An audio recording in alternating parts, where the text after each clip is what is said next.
Hey guys, tonight we drift softly into the world of medieval things that were supposed to be temporary, but never went away. Imagine the gentle hush of twilight settling over mist-shrouded villages, where the day's labors fade into the soft embrace of evening. The air carries the faint, earthy scent of damp soil and wood smoke curling lazily from thatched roofs. Shadows lengthen over forgotten halls, and the whispers of wind through ancient stones begin their nightly song. These are the quiet echoes of history, things born in haste or whim, meant to vanish with the morning light, yet they lingered, weaving themselves into the fabric of centuries. Like and subscribe if you enjoy these quiet journeys into the past.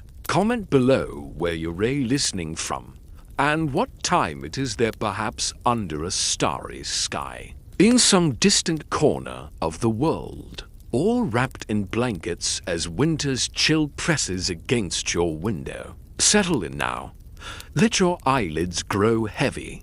Breathe deeply the calm of these tales. We will wander slowly through medieval Europe, from the 9th to the 15th century, where kings and peasants alike shaped a world without intending permanence. Feel the cool stone beneath your feet.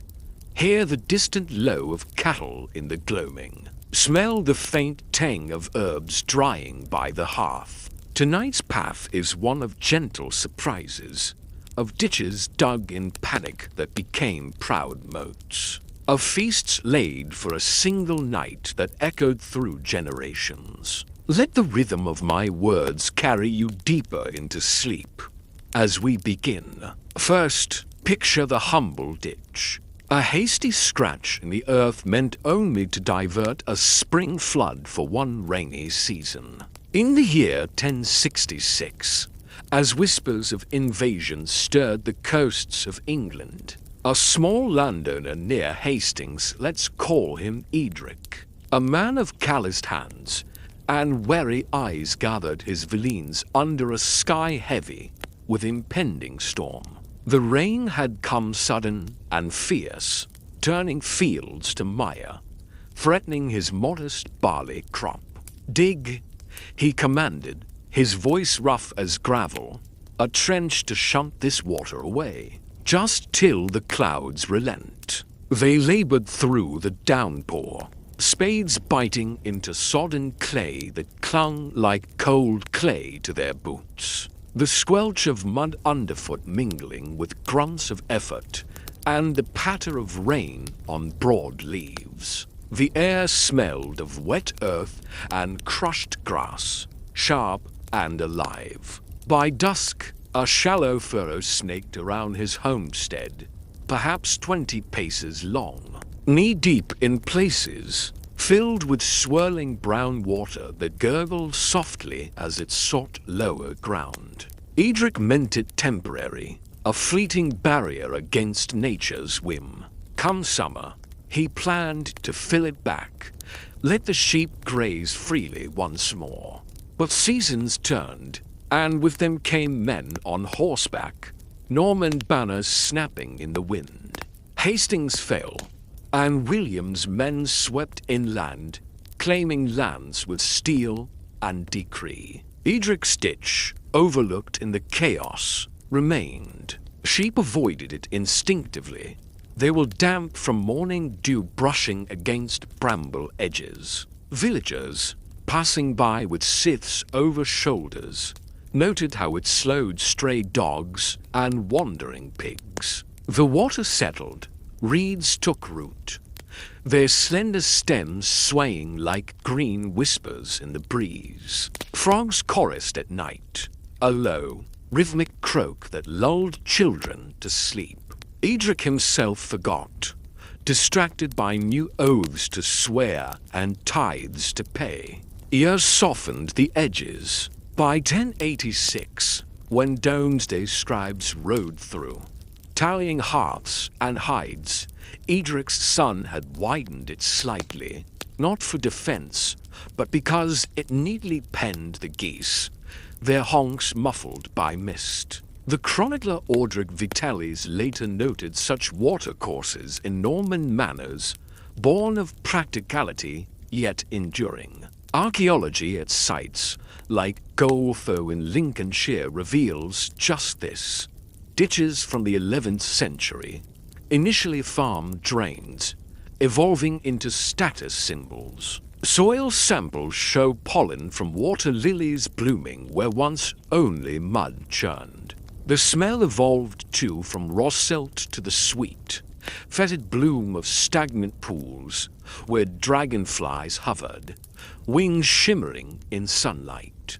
Generations passed, and what was a temporary furrow became a moat. Edric's grandson, emboldened by tales of siege, deepened it with peasant labor, the scrape of shovels echoing across fields golden with ripening wheat. Stones lined the bottom, mossy and slick underfoot if one dared wade. Fish were stocked carp that glided like shadows, their scales flashing silver. Superstitions wove in, villagers whispered of water spirits dwelling there.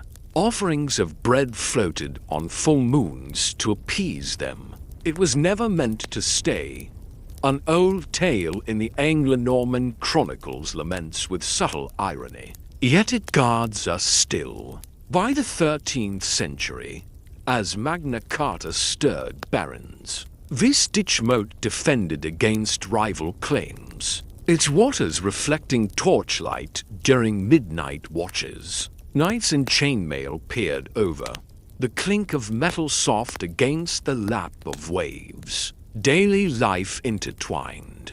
Women washed linens there, the rhythmic slap of wet cloth on stones blending with laughter, and the splash of children skipping pebbles. The texture of the bank, crumbly in spring, baked hard in summer, fingers sinking into cool loam. Sounds, the plop of otters diving, the rustle of ducks alighting. Smells, algae's green tang, wild garlic from nearby woods. Edric, long dust, would chuckle in his grave they dug in panic, and somehow it became their pride, a legacy etched in water.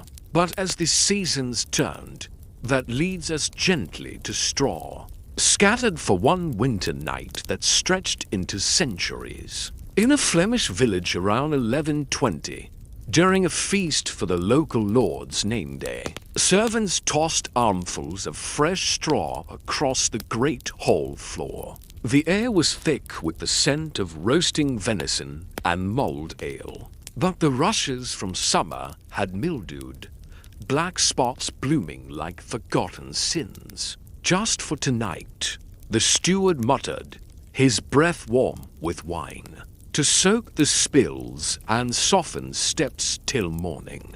The straw was golden, prickly under bare feet, crackling softly as guests shuffled in, cloaks heavy with frost from the ride.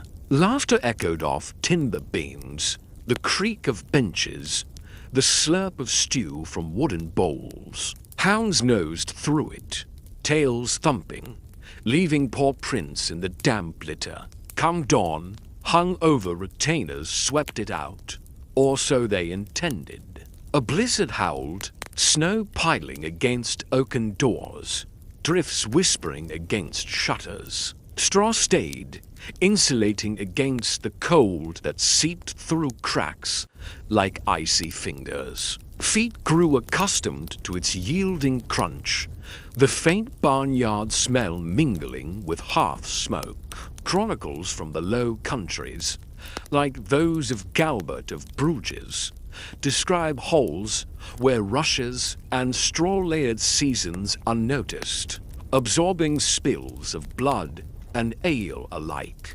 Archaeology at places like the deserted village of Wareham Percy confirms floors with compacted straw layers, inches thick, spanning decades, pollen analysis showing wheat and barley from harvests long past. The temporary bedding became custom. Mice nested in its depths, their tiny scratches a nocturnal symphony. Fleas hopped, a minor itch accepted like winter's bite. Superstitions rose straw crosses hung above doors to ward evil, woven from the hole's own litter. Peasants mimicked, in hovels, straw pallets for sleep, stuffed with feathers scavenged from the same fields. Feel it. The dry rasp against skin, the pokes through thin wool, the warmth building as body heat trapped within. Sounds, the sigh of settling straw under weight, the muffled thud of dropped tankards. Smells, hay's sweet dust, urine's sharp undercurrent, herbs strewn to mask it lavender and rosemary, crushed underfoot into fragrant release. By the 14th century, as the Black Death shadowed Europe, these floors endured. In manors from England to France, inventories listed straw in hall, renewed yet never fully replaced, a living history of feasts and famines. Lords hosted tournaments, knights' spurs grinding it finer, minstrels sang ballads. Voice is rising above the hush. One tale from Froissart's Chronicles, a banquet for Edward III. Straw laid hastily for overflow guests, stayed through plague years. Symbol of continuity amid loss. It shaped habits children played knights in the litter, swords of wood slicing air. Even in decay, it fed pigs come spring, completing the cycle. In the fading light of another day, we turn to roads. Those rutted paths trampled for a single market day that clawed into permanence. Near the Rhine in 1190, during a fair called by the Archbishop of Cologne, merchants urged villagers to clear a track through woods for wagons heavy with cloth and spices. One day only, they said, axes biting birch trunks, the sharp crack echoing. Sap's sticky scent rising with sawdust. Feet pounded dirt.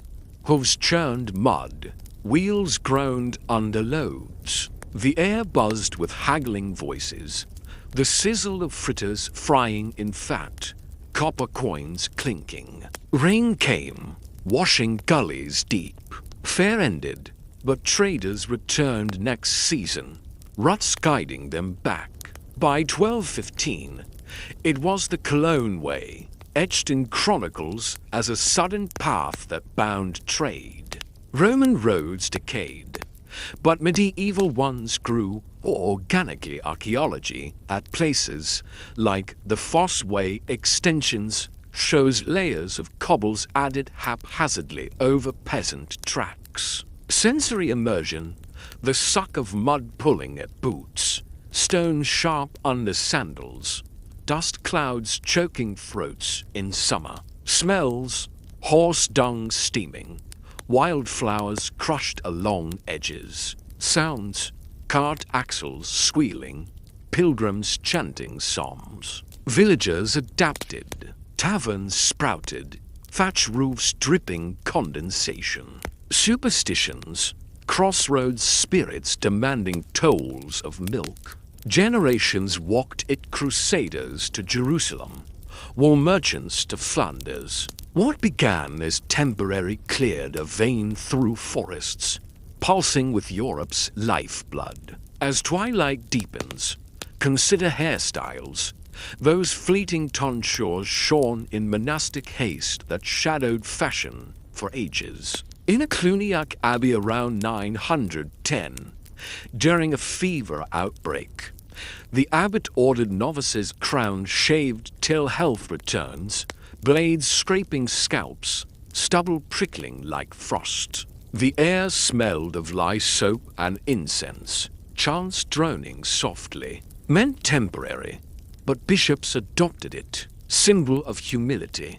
By 1050, it spread to courts, Froissart noting knights' bald pates gleaming under helms. Feel the razor's chill, wind whizzing over bare skin. Women mimicked with veils, children giggled at mushroom heads. Next, taverns pop-up alehouses for a harvest ale that never closed. In 1280 Yorkshire, a farmer brewed extra, tents pitched in his yard. One night, he said, phones spilling, laughter roaring, storms raged, patrons stayed.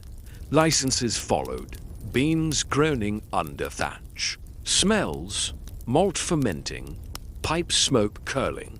Sounds, dice rattling, songs slurring. But as the embers of those tavern fires glowed into legend, we drift now to bridges. Those rickety spans thrown across streams for a single crossing that spanned eras. In the year 1152, along the winding Avon near Warwick, a band of wool traders faced swollen waters after autumn rains. The ford had turned treacherous, currents tugging at legs like insistent hands. Build a simple bridge of felled ash, their leader urged, voice steady against the river's roar. Axes rang through misty woods, trunks crashing with hollow thuds. Bark's rough texture shredding under saws, poles lashed with withies, planks laid precarious over rushing foam. The air hummed with wet wool's musty scent, horses snorting steam into chill dawn. Feet tested the sway, wood creaking softly under weight. Water gurgling far below, meant for that one market run to Coventry, no more. But come spring, pilgrims to the shrine of St. Osyth favored it over the ford's peril. Their sandals slapping damp timber, beads clicking in prayer, chronicles from the pipe rolls note payments for repairs to the Hasty Bridge, evolving from lashings to stone piers by 1170. Archaeology at Hemmington near Nottingham reveals just such. Timber piles from a 12th century flood bridge, carbon dated, overlaid with medieval stonework enduring to today. The evolution was slow, like moss claiming rock. Planks warped, green with algae, fish leaping silver arcs beneath. Smells shifted from fresh sap's resinous tang to the briny rot of tidal weeds washing up. Sounds, the constant lap of waves, wind humming through rails, carts rumbling as axles groaned. Villagers wove it into life. Lovers met at midnight, whispers lost in ripple song, tolls collected in a wooden box, coins clinking like distant bells. Superstitions bloomed, bridge wights demanding songs for safe passage, voices echoing eerie over water. Children skipped across, hearts pounding at the sway, hands gripping rails slick with dew. By the 14th century, as Edward I marched to subdue Wales, troops crossed it, boots thudding rhythm like war drums muffled by mist. Knights paused, polishing spurs, the scrape of whetstone blending with blackbird calls. What was a temporary span became a vein of commerce, binding hamlets in quiet permanence.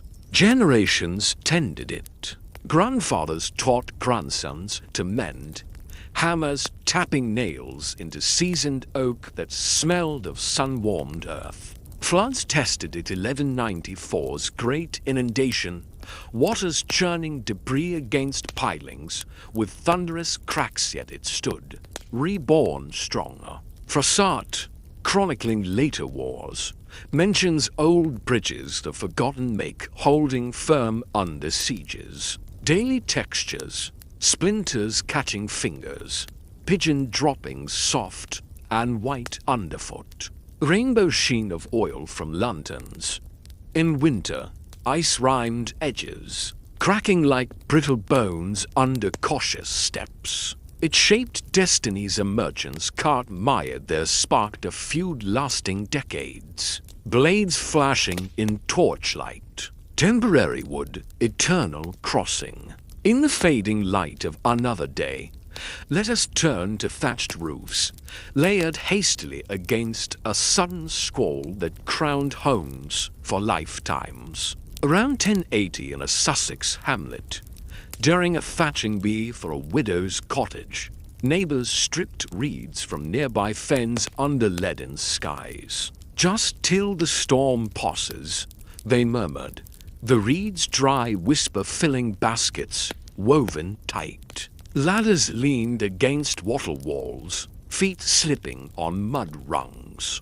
The bite of wind carrying salt from the distant sea.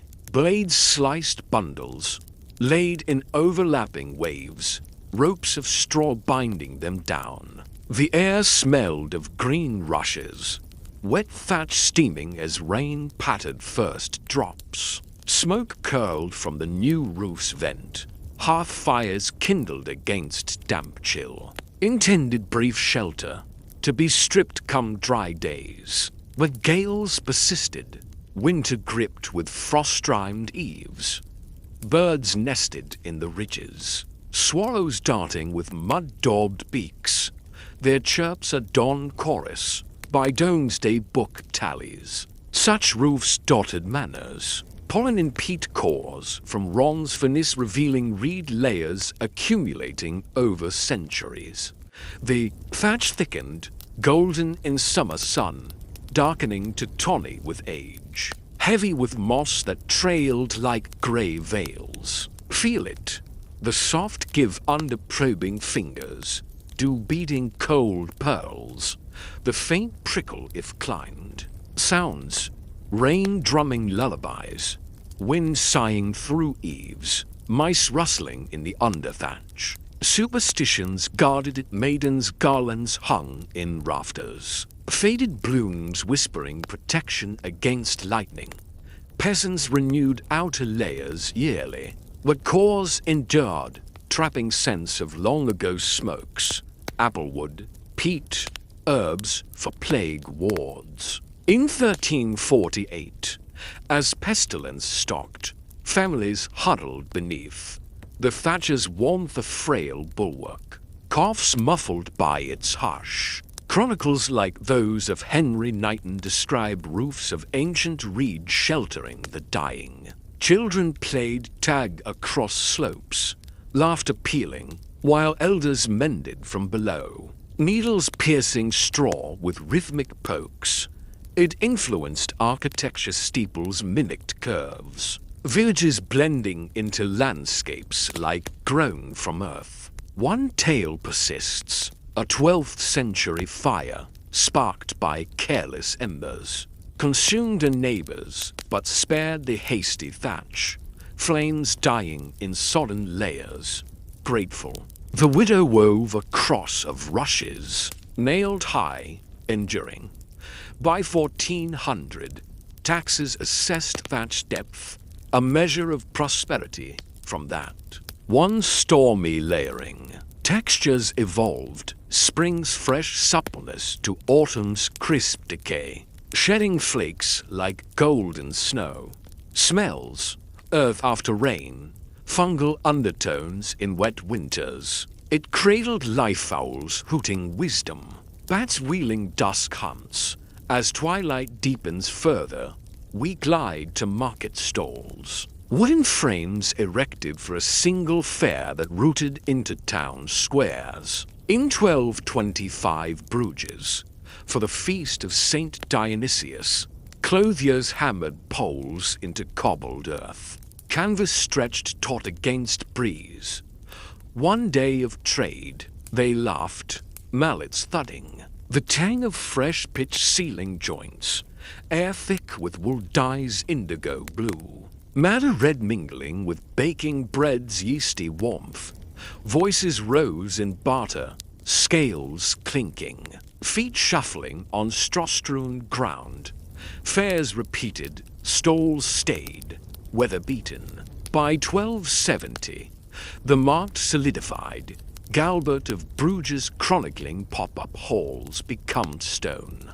Excavations show post holes layering into foundations, sensory weave, canvas flapping like sails, dust motes dancing in sun shafts, the greasy sizzle of lamps, superstitions, stall spirits bartering luck for first sales, necks, wooden palisades around a plague camp in 1361 near Avignon that morphed into town walls, stakes driven hasty, earth packed damp, the rot of fear sweat heavy, meant quarantine brief, but survivors rebuilt within, stakes sprouting into oak battlements, smells, lime wash sharp, wood smoke veiling decay, then pilgrim hostel sheds for one night's overflow at Canterbury in 1170, post Thomas Becket murder, rushes laid, fires crackling, snores blending with owl hoots, endured as inns, Geoffrey Chaucer's tales echoing their boards.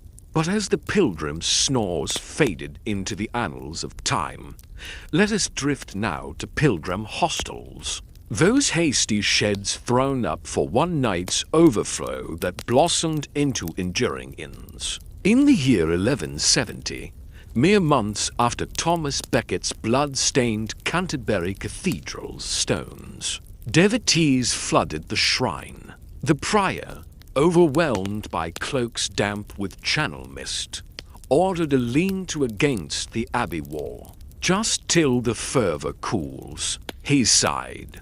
Carpenters nailing split oak planks under torchlight flickering orange on frost-kissed ground. The air carried the sharp bite of pine resin and the faint copper tang of pilgrimage dust from distant roads.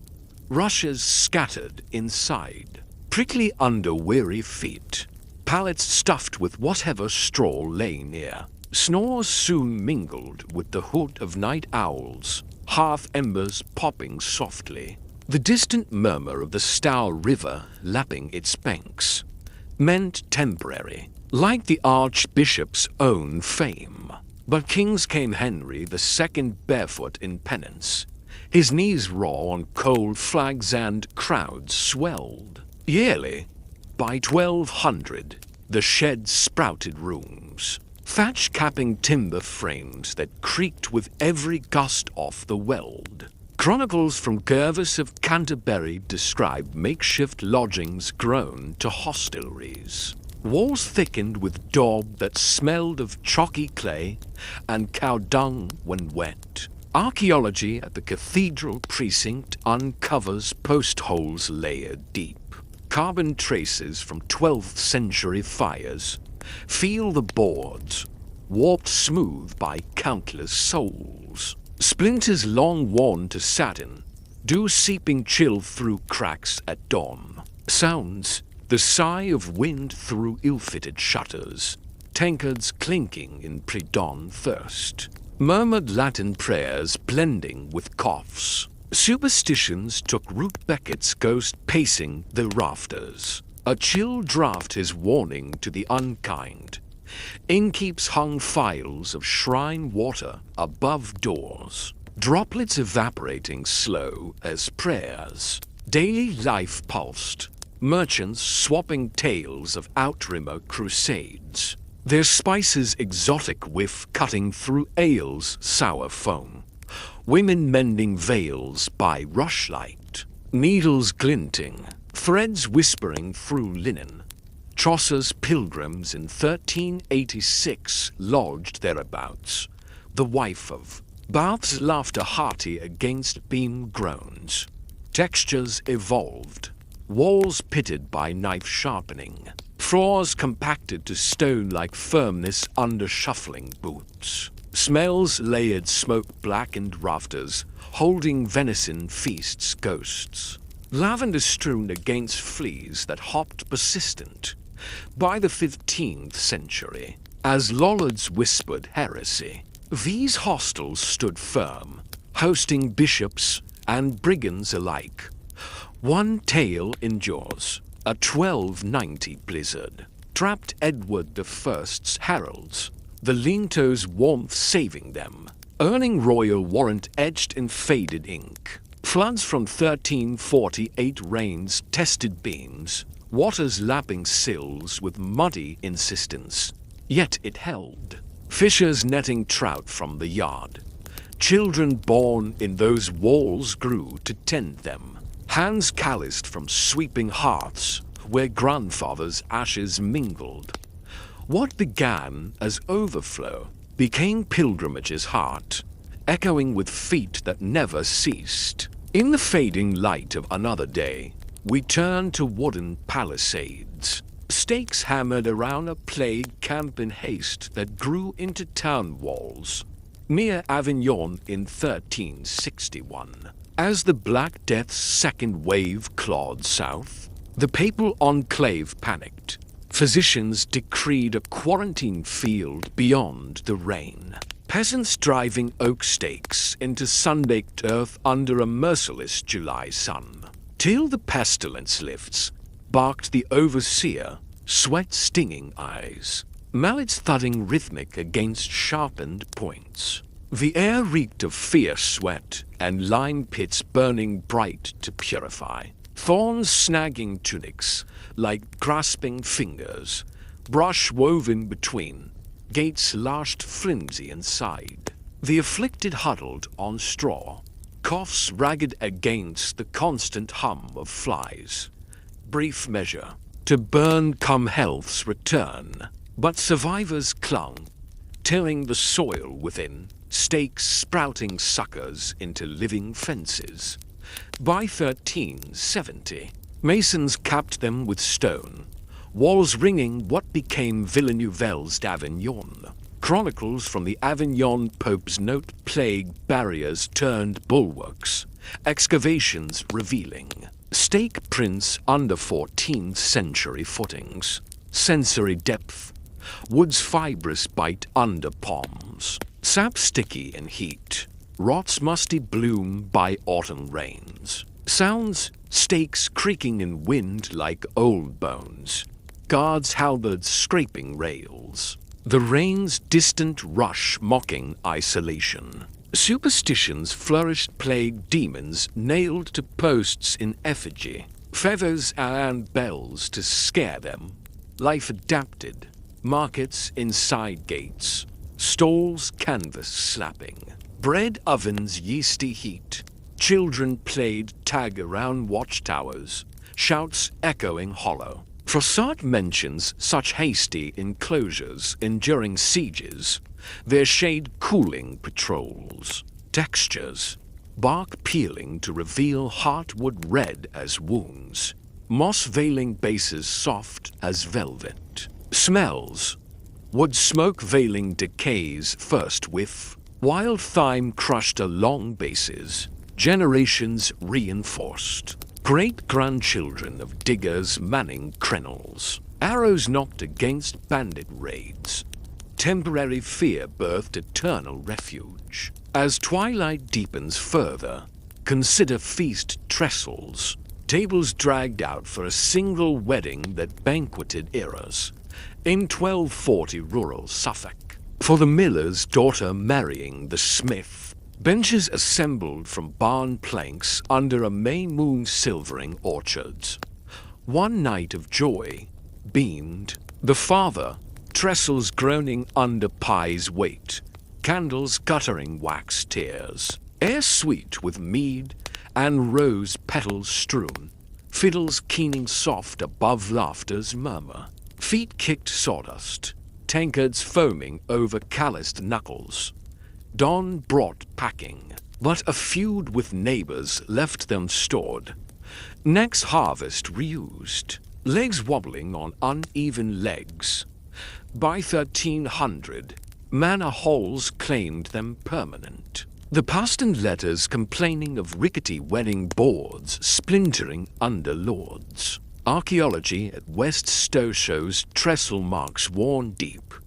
Feel the grain rough against elbows. Ale rings staining dark, joints loosening with each feast. Necks, candle molds clay cups for one vigil. That lit chapels forever. In 1095 Norman Priory, for a night's death watch. Monks shaped wet clay for tallow dips. Till his soul passes, they chanted, flames sputtering beeswax scent. Hardened, reused nightly, chapels glowing perpetual. Sensory, clay cool and yielding, wick char soft under thumbs. Then, herbal pouches sewn in panic for a 1315 famine stench that perfumed wardrobes centuries. Linen, stuffed with sage and cloves, hung hasty, endured as moth wards, sense fading to ghosts. But as the stakes of those palisades settled into the earth like roots seeking forever, we glide now to feast trestles, those rough-hewn tables dragged from barns for a single wedding feast, that banqueted through eras. In the year 1240, in a misty Suffolk hollow, where apple orchards whispered under a May moon silvering the dew-kissed grass, the miller's daughter wed the village smith. Her father, sleeves rolled to elbows glistening with pond water from the morning's grind, called for planks stored against the granary wall. One night of joy only, he beamed, his voice warm as fresh-baked oat cakes, as can hold trestles into the yard. Hammers tapped pegs into mortises, wood groaning soft protests, the air thick with the sweet ferment of mead bubbling in clay jars, and rose petals strewn across sawdust floors that prickled pleasantly under dancing feet. Pies steamed golden, crusts flaky with lard, candles guttering wax tears that hardened into translucent pools. Their honeyed beeswax scent weaving through laughter's gentle murmur, and the keening of fiddles, strung with horsehair. Dawn crept pale, intending sweep and store, but a sudden feud erupted neighboring yeomen, eyes red with envy over the dowry ewe, blocked the cart with pitchforks glinting in first light. Trestles stayed, draped in sacking against dew. Next harvest, reused for threshing supper, legs wobbling on uneven turf, joints loosening like old friendships. By 1280, the manor court claimed them for assizes, the 100 rolls noting borrowed wedding boards in village tallies. Archaeology at West Stowe Anglo-Saxon village extensions reveals trestle scars worn inches deep into flagstones, layers of grease, and spilled sack posset from 13th century feasts. Feel the oak grain rough against elbows slick with gravy, ale rings darkening to ebony patina. Splinters long planed away by countless scrapes of knives honing edges. Sounds, benches scraping earth with hollow drags, tankards clinking like soft bells. The hush as grace was said under star-pricked skies. Superstitions clung like ivy brides wove garlic into trestle, legs against ill-wishers, faded knots enduring as charms. Life pulsed round them. Children, balanced atop during Michaelmas, wooden swords clacking mock battles. Elders carved initials with awls, letters fading under varnish of dripped honey. The past and letters from 1460 lament rickety boards. From some old wedding splintering under my lord as trencher, yet they persisted. Hosted kings, justices on circuit. Textures evolved, summer's sun-warmed smoothness to winter's chill bite. Frost rhyming edges like lace, smells layered roast gooses crackling fat ghosts. Herbs crushed under heels releasing thyme's earthward sigh, faint mildew from rain-soaked nights. Floods of 1316 tested them, waters lapping bases with muddy laps, yet dried and oiled, they stood. What was one night's joy became the village's communal heart, echoing feasts across generations. In the fading light of another day, let us turn to candle molds. Those simple clay cups shaped for a single deathbed vigil that lit chapels into eternity. In 1095, within a Norman priory near Ficamp, as a knight lay gasping from tourney wounds, the cellar moulded wet clay troughs by rushlight, till his soul passes to God. The monks chanted in low Gregorian hum, thumbs pressing hollows into yielding earth that cooled slick against palms. The faint mineral tang rising with each shape, tallow poured molten, golden rivulets hissing into wicks twisted from flax, flames sputtering to life with beeswax's pure, floral exhale that cut the chamber's sicked reek of poultices and unwashed linens.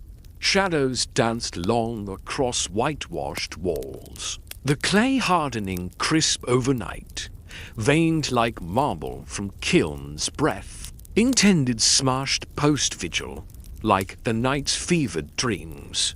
But vespers needed light. MOLDS reused, lips worn smooth by dip after dip. By 1120, the priory scriptorium glowed perpetual. Audric Vitalis noting in his ecclesiastical history hasty moles illuminating manuscripts for decades. Excavations at Cluny Abbey outliers show ceramic fragments layered in refuse, reused till fractured. Sensory immersion, clay's cool pliancy yielding to heat's brittle snap. Tallow grease slick under thumbs as wicks trimmed, flames soft flicker warming cheeks. Sounds, pause gentle glug. Wicks faint sizzle extinguishing in wet snuff. Wind moaning through unglazed loops carrying sea. Salt, superstitions bloomed molds etched with crosses against demons drawn to light. Votive drips hardening as seals. Daily rhythm, novices dipping at Compline, arms aching in chill cloisters. Scents mingling incense and fat render smoke. Illuminators hunched. Quills scratching vellum under steady glow. Pigments mineral with slappers deep as midnight. By 1349, plague altars burned brighter from these molds. Knighton's chronicle describing endless candles from forgotten cups for the dying. Children aped. Monks in yards. Mud molds crumbling to dust play. Textures. Molds pitted by thumbs. Interiors glazed vitreous from melt. Exteriors rough as riverbed pebbles. Smells. Layered waxes mutton fat base to rare beeswax gifts. Temporary vigil birthed eternal illumination. As twilight deepens further, we drift to herbal pouches, linen sacks sewn in famine panic that perfumed wardrobes for centuries. In 1315, amid the great famine's grip on Yorkshire moors, a reeve's wife stuffed scraps of cloth with sage and cloves against the stench of rotting grain in lofts. Just till hunger lifts, she whispered needle-piercing linen with rhythmic pricks. The sharp piney burst of crushed herbs filling the dim cottage where peat smoke hung heavy, and children's hollow coughs punctuated the wind-s howl through chinked walls. Hung hasty from oak rafters black with age, they swayed gentle, releasing waves of camphor and rosemary that masked the damp rot creeping from thatch. Meant emptied come plenty, but dearth lingered 7 years. Pouches endured, warding moths from woolens as superstitions. Credited them luck.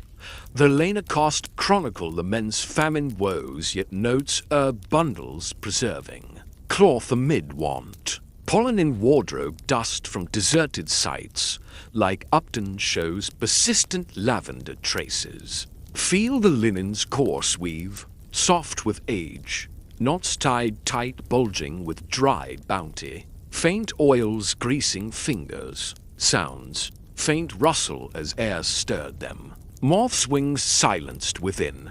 Necks. Monastic herb gardens plots scratched for one healer's remedy that sprawled into cloister hearts. In 1180 Salernitan scriptorium, for a monk's flux, sisters planted feverfew hasty. Endured. Wall formal by 1250. Smells. Mint crushed under sandals. Then, shepherd's hut swattles, for a lambing storm in 1270 Welch hills that dotted pastures permanent. Rain lashed, turves sodden, bleats echoing, grew to wool sheds, shepherds wool oil thick. But as those herbal pouches swayed gently in the rafters, let's take a stroll over to those cozy monastic herb gardens. You know, those little patches scratched into the earth, tended by dedicated healers that blossomed into something truly special within the cloisters. Picture this. It's the year 1180, and we're in the scriptorium gardens of a Benedictine house near Salerno. The Tyrrhenian breeze is whispering sweet nothings from the sea, and a monk, unfortunately felled by a nasty summer flux, is lying pale on his pallet, the infirmarian, sleeves stained with poultice juices, calls over the lay brothers, saying, just till a corner patch behind the daughter while brother Anselm mends. Can you just imagine that? Scene. The spade turns the loam soft and dark, rich from the previous autumn's leaf fall, releasing that deep, earthy scent that mingles with the distant olive grove's silvery sigh. Seeds scatter feverfew, as white as moonflowers, and sage, grey-leaved and velvety. They're watered from the cloister well, droplets glistening like tiny jewels on those tender shoots. The air buzzes with bees, drawn in early, their low drone blending perfectly with the rhythmic chant of nuns drifting from the chapel. The stone walls feel cool under probing fingers as novices weed by hand, soil crumbling warm between their toes. This garden was meant to be fleeting, just a temporary fix until health returned. But guess what? Anselm pulled through, and soon others followed scribes with ink-stained coughs and abbots plagued by fevers. By 1220, the garden was enclosed, pots of crushed shell crunching under sandals. And Hildegard of Bingen's herbal asterisk, cause et cure asterisk, was praising these hasty beds blooming eternal. Excavations at Rivalk's Abbey show layered pollen, medieval mint, and hyssop persisting under. Renaissance roses. Talk about sensory overload. You could feel the fuzzy leaves against your palms, and when you crushed the mint, it released a sharp peppermint scent that cleared your head like a breath of fresh mountain air. The roots twisted cool in the dug earth, and you could hear the gentle trickle of water from aqueducts feeding the beds, while the wind rustled fennel fronds like pages of an ancient book. Birds pecked at seeds with soft taps, creating a peaceful symphony. Superstitions ran deep in these gardens. Spirits were believed to be fed milk libations at solstice, and knots of rue were tied to trellises to ward off lightning. Daily cloister walks would pause there, habits brushing against lavender spikes that perfumed the air with an eternal freshness. Apothecaries would rise at dawn, baskets filling with rosemary's needle-prick scent. Layering in drying sheds, the sweet aroma of chamomile mingling with the bitter edge of wormwood. By 1348, the plague brought an influx of demands, with Knighton noting that these monastic gardens were born of one man's fever, feeding thousands. Children from Onsfolk would mimic these plots. In their cottage yards, tiny hands planting stolen slips. Textures evolved from spring's tender shoots to autumn's woody stems snapping dry, with frost silvering edges like delicate lace. The smells wove through the masses in scents mingling with the fresh-cut scent of Bethany. As the day fades into twilight, let's shift our focus to shepherds' huts. Those humble wattled shelters thrown up against a lambing storm, dotting the pastures with their rustic charm. In 1270, across the rolling Welsh hills near Brecon, a sudden blizzard howled in March, snow whipping fleeces white as the drifts piling against gorse. The head shepherd, his beard crusted with ice, lashed hazel wands into domes with bramble ties. Turves hastily sliced from sodden flanks slapped atop.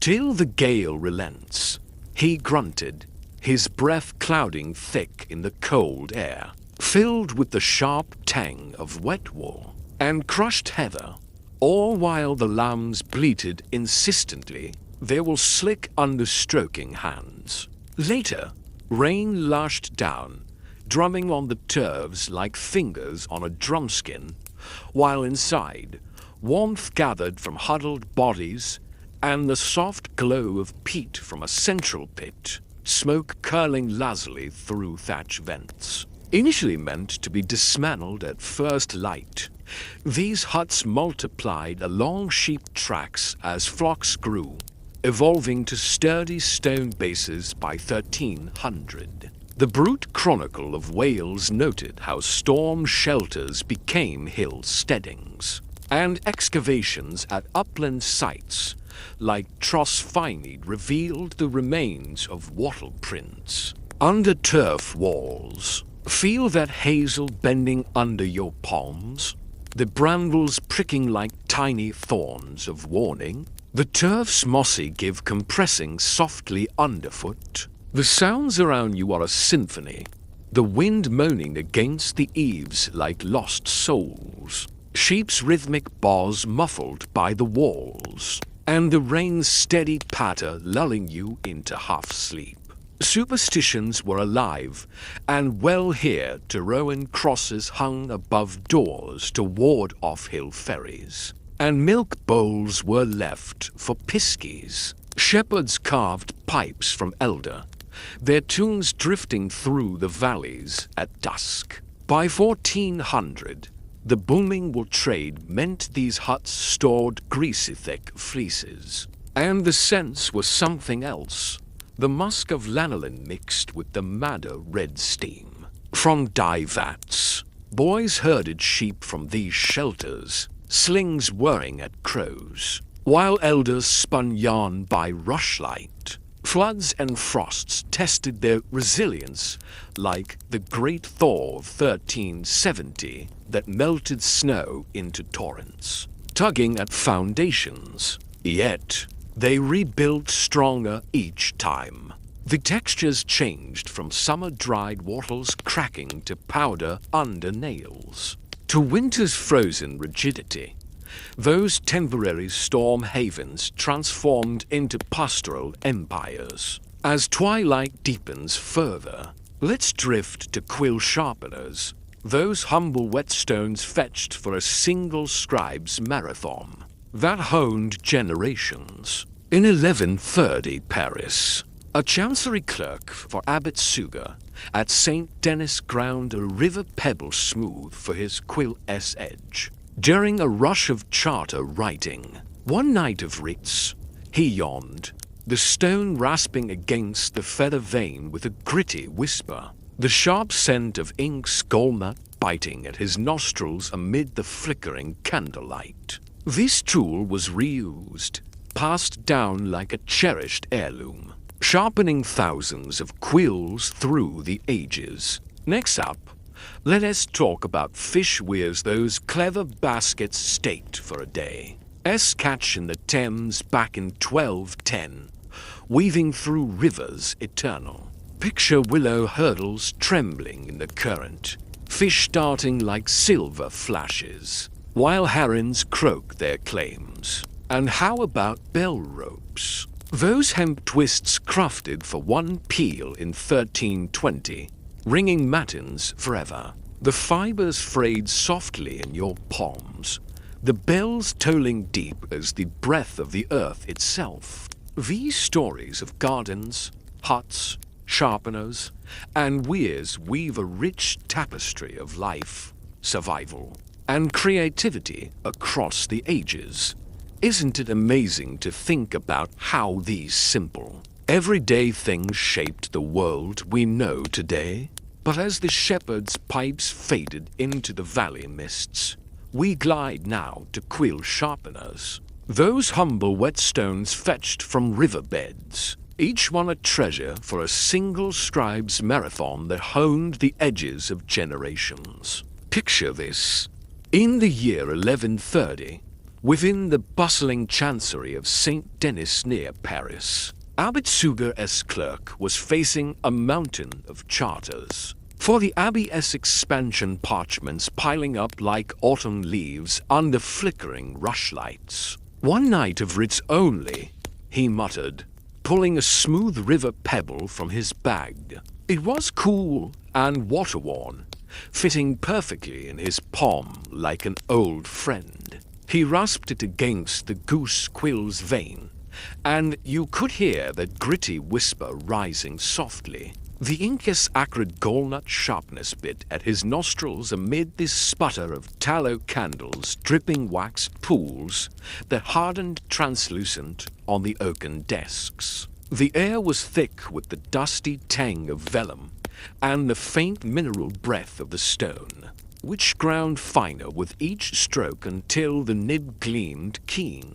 as a dagger's kiss slicing through the parchment clean for royal seals. Imagine those seals, intended to be cast back to the Seine at dawn, like spent feathers. But the abbey's script swelled Suger's chronicles demanded more and more. The stone passed to novices, wearing to an egg shape over decades. By 1200, it had etched the asterisk Vita Ludovici Grossi asterisk, its grooves holding ink specks from king's donations. Excavations in monastic refuse pits at St. Denis reveal such smooth cobbles, with micromorphology showing feather barbs embedded deep. Can you feel the stone's silken chill, warming to body heat, the grit transferring to your fingertips like fine sand? The quill's hollow shaft flexes lightly under your thumb. Sounds the rhythmic scrape like a hushed prayer, the parchment's faint crinkle yielding to the point. Distant cloister bells tolling terse softly through stone arches. Superstitions wove into this scene scribes spat on stones for luck, invoking Saint Cassian, the patron of shorthand, their saliva darkening the patina over time. Daily toil pulsed on, with illuminators borrowing it for gold leaf knives. Those blades whispering gold onto azure grounds that smelled of lapis crushed fine. By 1340, university stationers in Paris were selling Suger's stone replicas, the originals grinding out theses amid plague cleared. Holes, apprentices would nick their initials into the stones, which faded under the polish of use. Textures evolved, shifting from the initial river gloss to a pitted velvet from the nubs. Edges chipped like worry stones. The smells layered 2 inks iron gall mingling with the accumulated hand sweat's salty earth. Floods of 1214 submerged scriptoria, but those stones were salvaged, crusted with silt, and reborn keener than ever. That temporary edge birthed lifelines for the scriptorium. As the fading light of another day settled in, let's turn our attention to fish weirs. Those woven baskets hastily staked into river currents for a single day's catch, that webbed Europe's waters eternal. In 1210, along the Thames near Henley. A fisherman named Godric faced Lent's hunger after a storm tangled his nets in March mists. One tide only, he grumbled, his willow with supple from soaking, bent into funnel traps. He hammered stakes into the muddy shallows with mallet thuds that sent ripples silvering outward. While herons croaked territorial from the reedy banks, the current tugged gently, with fishroach silver, perch barred darting instinctively into the narrowing cones, their scales flashing as brief as coins in torchlight later. The air was crisp with the river, mud's fertile reek, and the green snap of willow. When he finally hauled in the baskets, they brimmed with fish, gills pulsing wet against his calloused palms. These catches were meant to be dismantled post-fast. Stakes uprooted loose, but abbey procurators noted the bounty and commissioned more. By 1250, weirs lined the reaches, with the close rolls authorizing hasty traps turned fisheries. Archaeology at Medley near Oxford reveals wattle stakes layered centuries deep, with fish bones and anaerobic mud preserving roach from 13th century meals. Sensory depth was rich, the widths fibrous, snap under twisting fingers, the water's chill seeping through wicker, chilling knees in the shallows, and the trapped perches slime slick as oiled leather. Sounds echoed to, stakes groaning against the flow like ship's timbers, water gurgling through the mesh, and the triumphant splash of emptied catch. Superstitions bloomed river kelpies demanding first fish offerings, bones buried at weir bases for plenty. Villages timed festivals to the halls, with ale flowing freer on full traps. By the time of the 1377 poll tax, weir masters were taxed as gentry, and Froissart noted salmon weirs feeding armies. Children poked sticks through, giggling at panicked flips. Elders mended nets by firelight. A seer's steaming. Textures changed from summer-dried brittleness cracking to splinters, to winter ice-armored rigidity. The smells were a mix of fish rot's ammoniac undercurrent masked by smoke cures, storms of 1287 sheared lines. But the community rebuilt together. One weir even endured the quarantines of 1348, feeding the starved. Temporary hunger fixes became a web of sustenance. As twilight deepens further, we drift to bell ropes, those hemp twists knotted for a single peal that rang through matins eternal. In 1320, atop York Minster's south tower, during a mason's fall, the masons spliced ropes hastily for memorial tolls. One dirge only, the verger sighed, the fibers coarse twisting under palms greased with lanolin. The bell's bronze throats boomed deep as the earth's breath, vibrating bones, while the belfry air thickened with the dusty scent of hemp, and the sharp ammonia of pigeon guano softened. By rain-wet stone, those ropes frayed soft in hauling hands, with knotted grips worn thumb-polished, and the peels rolled mournfully over the Ouse's fog-shrouded bends, intended to be rewound fresh, but those ropes endured, spliced longer, ringing kings through the peasants' revolt. Minster fabric accounts list wedding ropes that persisted for centuries. Sensory experiences, hemp's rough bite yielding to sweat's patina smooth. The bell's afterhum lingering in ears like a dream echo. Superstitions surrounded these ropes too. They were blessed against thunder, with frayed ends plated as scapulars. Necks. We turn to Davekets, those clay pots stacked for one Daveket in 1050 Norman mott that cooed through. Gmanners permanent, Pigeon guano fertilized roses below, while wings fluttered at dawn, a gentle reminder of life's continuity. Then, ice houses bits dug for one winter store in 1290 in the Alps that chill cellars forever. Imagine those straw-packed blocks sweating slow, the drip echoing in the dark. Each element of this story weaves together, painting a vivid tapestry of life in medieval Europe, rich with texture, sound, and sensation. As the bell ropes frayed into the fabric of time's quiet tolling, let us glide over to Deveket's those charming little clay pots stacked up in a hurry, just for a single season. As squaws that cooed their way through manners, creating a sense of permanence. Picture it. The year is 1050, and we're perched atop a freshly raised Norman motte near Bayeux. You can almost smell the salty Channel air on the tunics of William's engineers, the Castellum, probably feeling the pinch of a lean spring after sowing oats thin. Calls out. One clutch to fatten the garrison.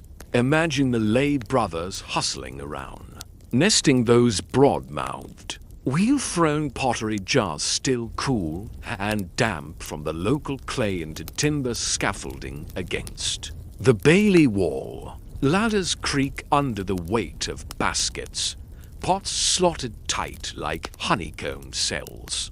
Pigeons, lured by scattered grain, flutter in with soft wing beats that stir golden dust motes dancing in the slanting sun. The air is filled with that warm, musky scent of nestlings and the faint whiff of lime wash from fresh mortar. Those jars, warming under feathered occupation, have their earthen lips rimmed with droppings that plop rhythmically below. They're meant to be emptied at harvest, smashed for garden shards. But those squaws, they proved tender and delicious stewed with leeks. They sustained the garrison through sieges, and guess what? The birds multiplied, and those pots endured. By 1100, Devekets were ringing keeps, with domes denoting pigeonries unforeseen. Archaeology at Sulgrave Manor even revealed pot stacks layered under 14th century brick. Can you imagine the sensory experience? The clay's smooth curve cool in your palms? The gritty paste of guano under your nails fertilizing roses below in those pungent white drifts. The sounds, coarse murmuring low like the distant sea, eggshells cracking fragile, and the soft flap of wings ascending ladders. Superstitions nestled deep in the cultured Deveket spirits fed grain at the equinox, and white feathers became love charms. Manners timed their feasts to the fledglings, with pie's crust puffing savory with pigeon pie juices. By 1327, Edward III's accounts even taxed Norman pots, and Froissart described how Devekets fed chevauches. Children climbed for eggs, skirts snagging on ladders, while falconers cursed those pesky pigeon thieves. Feel the textures.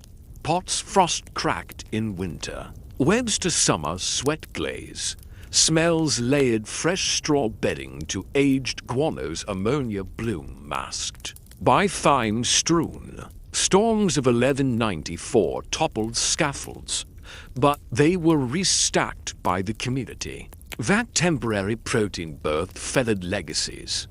As the fading light of another day draws near, let us shift our focus to ice houses, those hasty pits dug for a single winter-esque store that chilled cellars through sweltering summers. Fast forward to 1290, amid the Alpine foothills near Chambéry, where a Savoyard lord as steward is facing a vintage July drought, wilting the vines heavy with unripe grapes.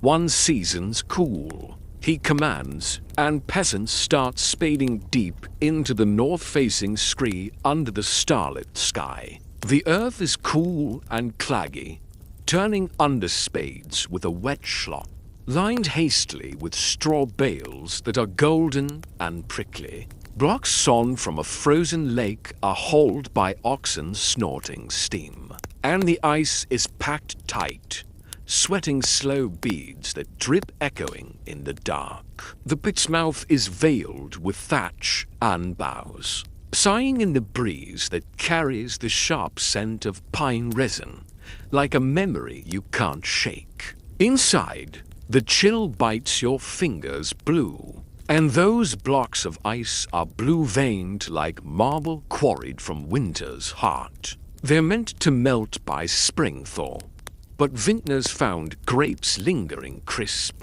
resulting in wines that were clearer and more vibrant. As a result, ice pits multiplied and were bricked formal by 1350. Chronicles from Peter of Luxembourg note hasty chills preserving banquets, and excavations at 14th century chateaux show straw-insulated shafts.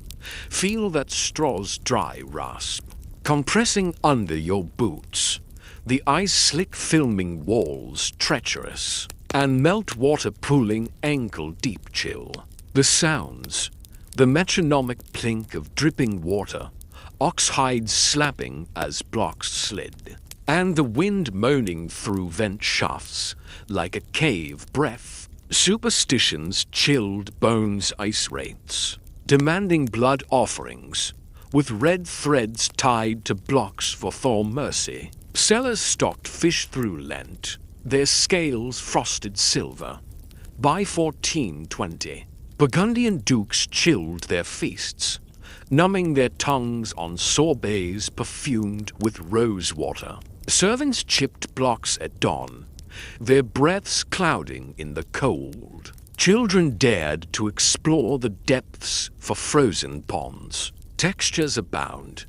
Ice's crisp crack underpicks to melt slush yielding. Smells? That clean ozone undercut by straw's hay-sweet rot. Floods filled pits in 1318, but they drained and refroze. A cycle of necessity and survival. One summer's thirst birthed those cool refuges that kept the community alive. As twilight deepens even further, let us drift to pilgrim badges, those leaden stamps pressed for a single crusade fair that pinned faith across continents. In 1147, at a Vézelay muster before the Second Crusade, tinsmiths hammered badges in a hurry crosses, patterned grey from scrap pewter.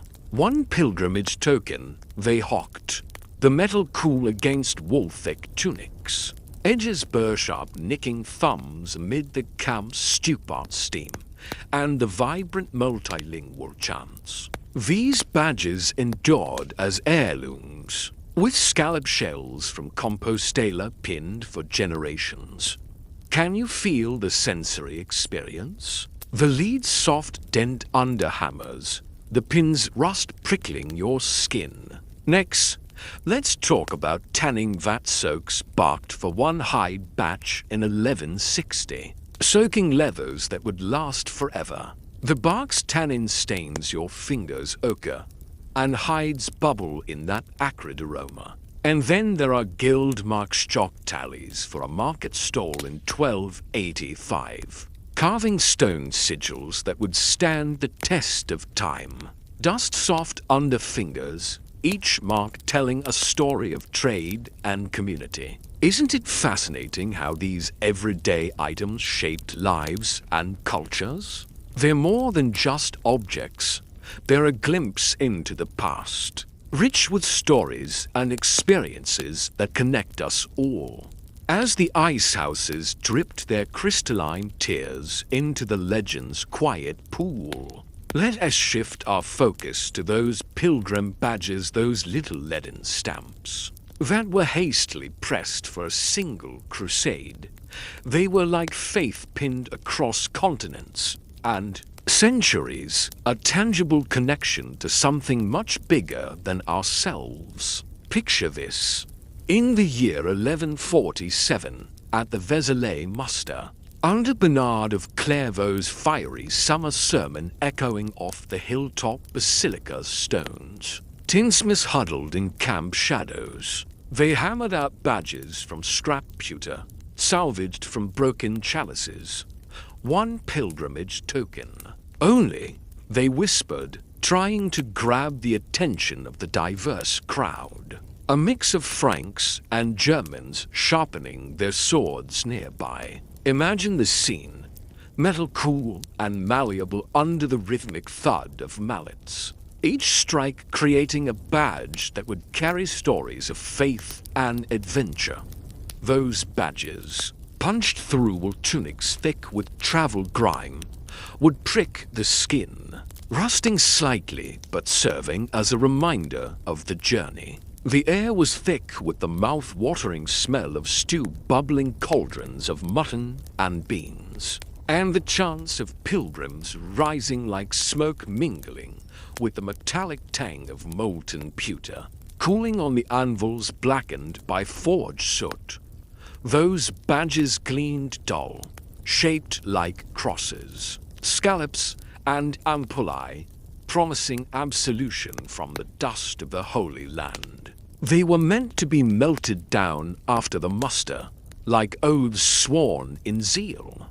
But pilgrims wore them with pride, passing them down to heirs as relics. By 1200, you could find crusade stamps for sale in Canterbury markets, with Gervais noting that badges were even buried with knights. Archaeology at Roncesvalles has revealed layered lead alloys, remnants of 12th century mints that persist to this day. Can you feel the lead yielding under your thumbs? The pin's cold bite through cloth warming to body heat.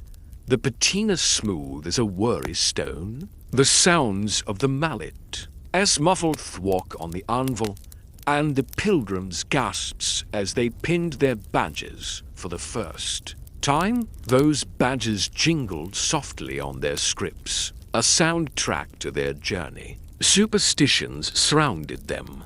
Badges were kissed at crossroads for safe paths and dipped in holy water. Believed to turn miraculous, worn under mail, they dented from lance blows, becoming survivors' talismans.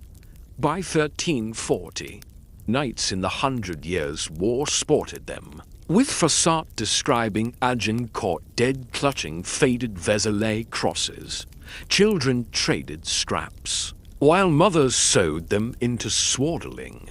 The textures were fascinating, from fresh burrs to polished ovals, all shaped by the wear of time. The smells forged char clinging eternally remind us of the labor and love poured into these tokens. Floods washed badges from graves, and they were refound as charms. Remnants of temporary fervor birthed into wearable eternities. As the day fades, let's wander to the tanning vats, those oak-barked pits dug for one hide batch, soaking leathers through generations. In 1160, beside a Somerset stream, a cordwainer faced the bounty of a wolf cull after winter raids. One batch to sole the village. He grunted, stripping bark from felled oaks. Tannin stained his fingers ochre-brown, while fibrous shreds curled like old scrolls. Picture this. Pitted clay-lined hollows knee-deep in watery slurry, bubbling slowly with hides submerged, flesh side up.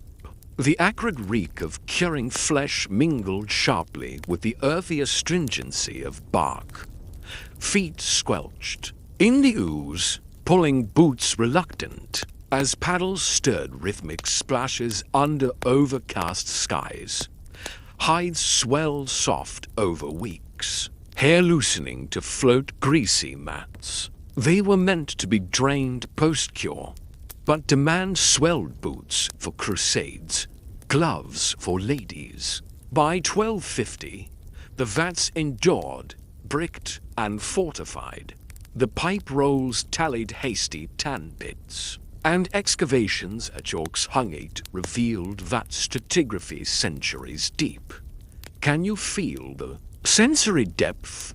The bark's rough nap shredding under knives, the slurry's viscous cling sucking at your fingers, and the tanned hide's supple creak as it dried stiff before being oiled to silken perfection. The sounds of the paddle-esque lug through the soup-thick liquid and the hide's faint pop surfacing, all while the stream gurgled mockingly at the patience required for the process. Superstitions steeped in the craft vat spirits were offered blood drops for supple leather, and runes carved on rims added a layer of magic. Guilds formed around these vats, with apprentices stirring from dawn to dusk. By 1377, tax rolls listed tanneries born from one wolf hunt. Children poked sticks testing floaters, while wives beat hides clean, dust clouds swirling golden in the air.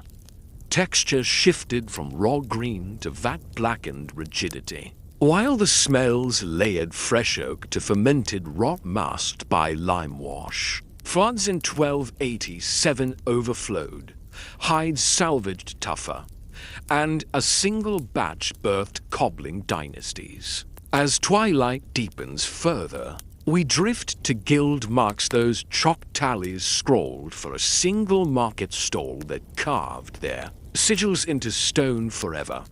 In 1285, at York's Lammas Fair, amid pavilions sagging under rain, a weaver chalked her loomer's eye on a post to claim her space. One day's trade, she laughed, the dust soft under her fingers crumbling white as the mark deepened with rubs. The canvas overhead slapped wet, while barters hummed and the lanolin musk of wool skeins thickened the air, heavy with the smell of fritter grease. Stalls repeated, with chalk-gouged permanent and stone-carved marks by 1350. Guild charters enshrined these symbols, and York's Minster glass showed how sigils evolved over time. The sensory experience was rich, chalk's powdering melt on wet palms, stone's cool resistance under chisels, necks. Think about rushlight pegs twigs stuck for one cottage vigil in 1100 that held flames to keep. Homes eternal. Wax strips sealed the wood, shadows dancing on walls, creating an atmosphere of warmth and safety.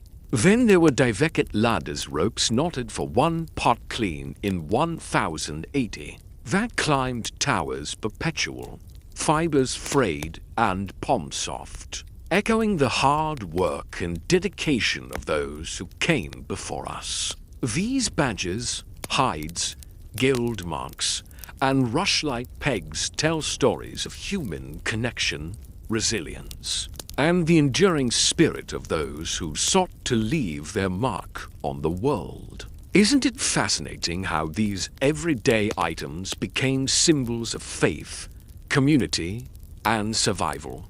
They remind us that every journey has its own unique tale, woven into the fabric of history.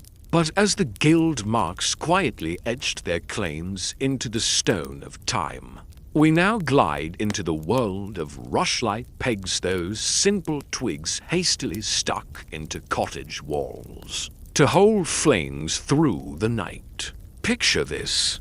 It's the year 1100, and in a cozy thatched hovel on the edge of a misty Cambridgeshire fen, a widow named Elfgifu is tending to her feverish child. Just one night to watch by the light, she whispers to the flickering shadows cast by the hearth, snapping off older twigs from the door lintel. These twigs, crisp and green, snap easily under her knife, each notch carved just right to cradle rush wicks dipped in mutton fat that sizzles softly when lit. Can you imagine the scene? Flames gutter, casting yellow pools of light that harden into translucent wax, sealing the wood in a warm embrace. The air is thick with the smoky scent of tallow mingling with the sour tang of sickroom milk and the damp, earthy smell of thatch. The pegs, thrust into clay-daubed beams, seem to absorb the light, creating a dance of shadows that whisper across the child's labored breaths, while the distant croak of marsh frogs adds a haunting backdrop. As dawn approaches, those pegs are meant to be snapped off, just like the fever they hope has finally broken. But these vigils don't end their births, deaths, and winter tales call for the same ritual. And soon, pegs multiply along the ridges of cottages, making them glow like fireflies strung on invisible threads. By 1150, manorial surveys in Finland even noted widows' pegs as a standard, and archaeological digs at West Stowe revealed charred twigs layered deep in beam sockets, preserving rush pollen and the memories of countless nights. Feel that alder's pithy give under your knife, the warm drip of wax cooling to a tacky finish on your fingertips, and the gentle kiss of flame's heat on your cheeks, almost like a lover's sigh. Can you hear it? The soft hiss of the wick extinguishing, the faint creak of twigs settling into the daub, and the rain pattering on thatch overhead like gentle fingers. Superstitions began to sprout around these pegs anointed with holy water to ward off night hags, and their charred ends buried at thresholds for protection. Families gathered around, elders spinning yarns under the steady glow, the smell of lanolin from wool mingling with smoke. By 1300, as Edward I's wars drained the hearths of many homes, those pegs were still lighting the way for mending mail coifs. Needles glinting in the flickering light, children would blow them out daringly, sending puffs of embers scattering like tiny stars. The textures evolved, from the fresh snap of wax to the smoothness of varnished wood, and the notches deepened, worn down by countless thumbs. The smells layered, shifting from the initial char of mutton fat to the sweet bloom of beeswax gifts. Fast forward to 1236, when floods submerged the fens, yet those pegs were salvaged, crusted with salt, and relit even brighter than before. It's incredible how a single vigil can birth such heartside eternities, isn't it? As twilight deepens, let's shift our focus to divecate ladders, those rope and rung contraptions that were knotted for one-pot cleaning, yet climbed towers into perpetuity.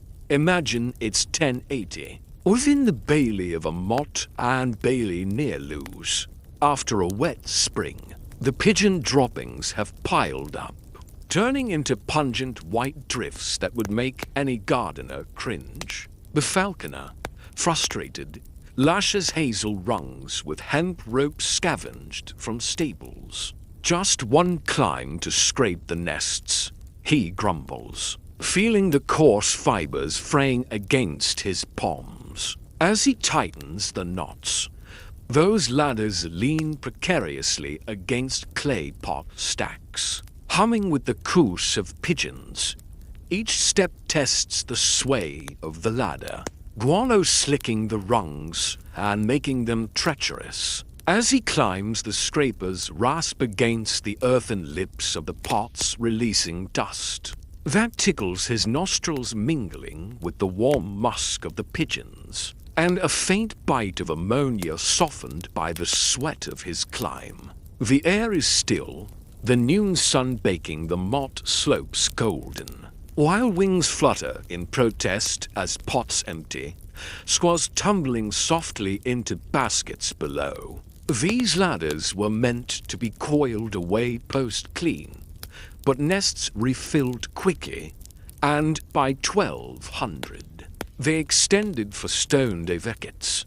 Domesday extensions even tallied climbing ropes, with excavations at Castle Acre revealing impressions of rope fibers layered in guano. The sensory depth here is rich hemp's rough embrace yielding to the silky patina of sweat, the green bark of the rungs peeling fibrous, and the gritty paste of guano caking the soles of shoes. Listen closely. The rope creaks under weight like a ship's stay, the scraper's gritty scrape echoing hollow against the pots, and the fluttering of pigeons in hushed panic. Superstitions climbed alongside these ladders, circling them thrice widdershins for safe ascent, and carving notches with the names of saints. Keep boys raced up the ladders yearly, competing for the prize of fledglings. By 1348, the plague had emptied davekets, and those ladders fetched squaws for the weak. The textures changed, ropes becoming tar-smeared and winter-stiff, then summer-limp. The smells evolved too, from the sharpness of guano to the sweet scent of straw bedding.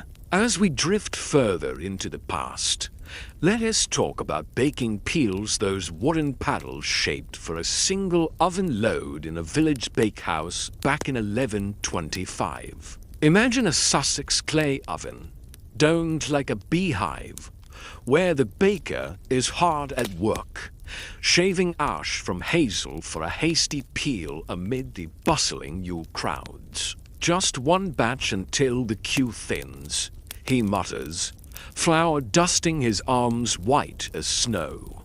Hot dough loaves slide onto the oven stones with a satisfying sizzle, crusts blooming golden under the heat. Haze that makes the air thick with the smell of yeast and char. These peels endured as guild tools, worn paddle thin from years of use.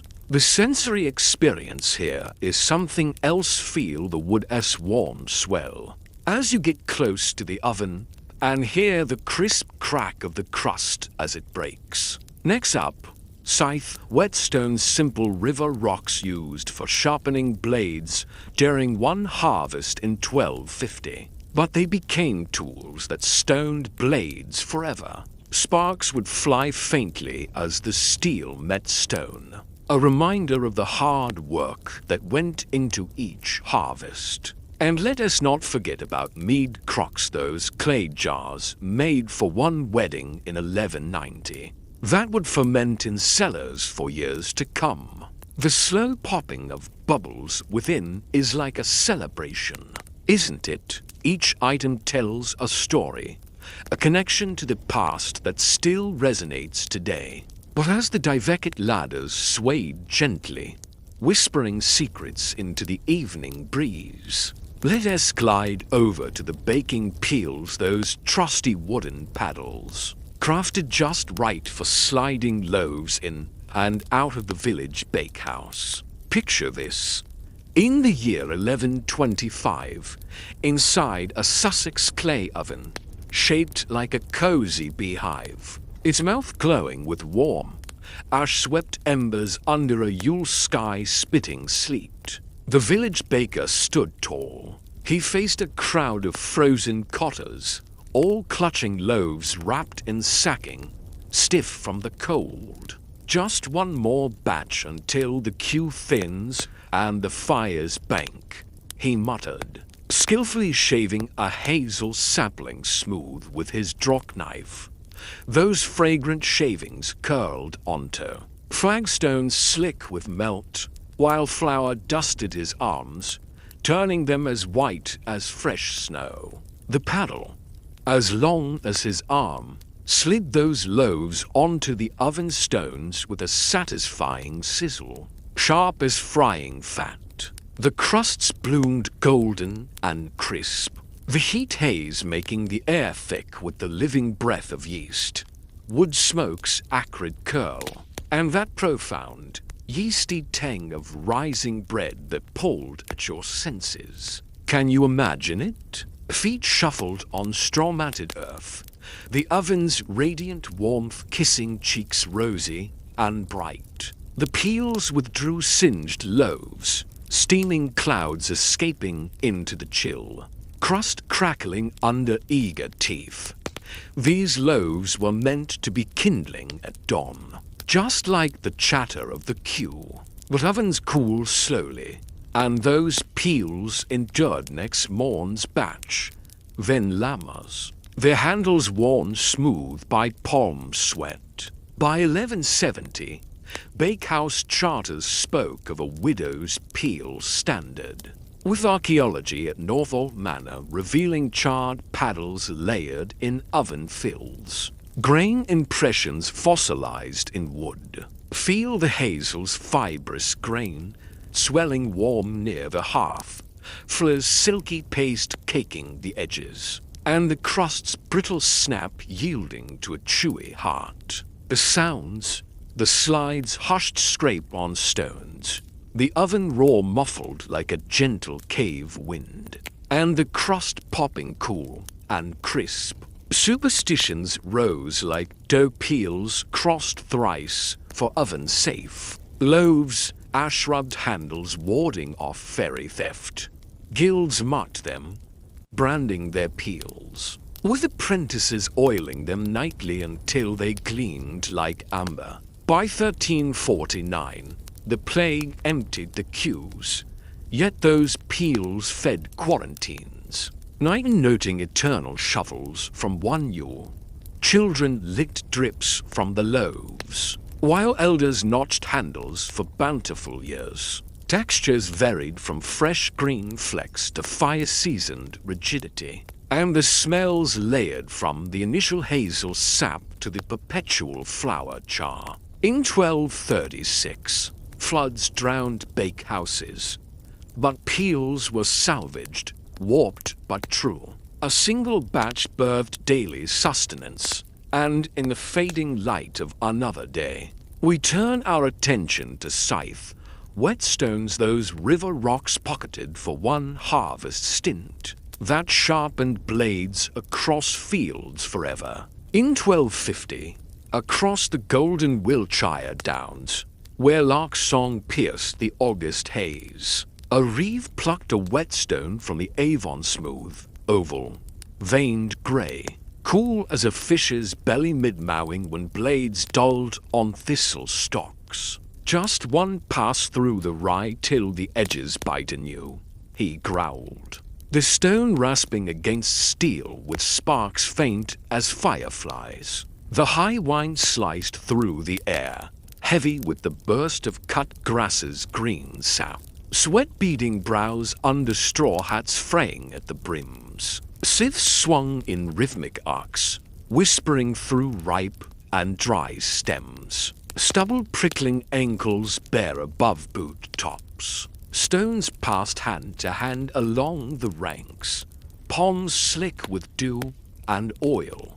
These stones were meant to tumble back to the streamed post-glean, but harvests circled eternal, and the stones became heirlooms and scripts.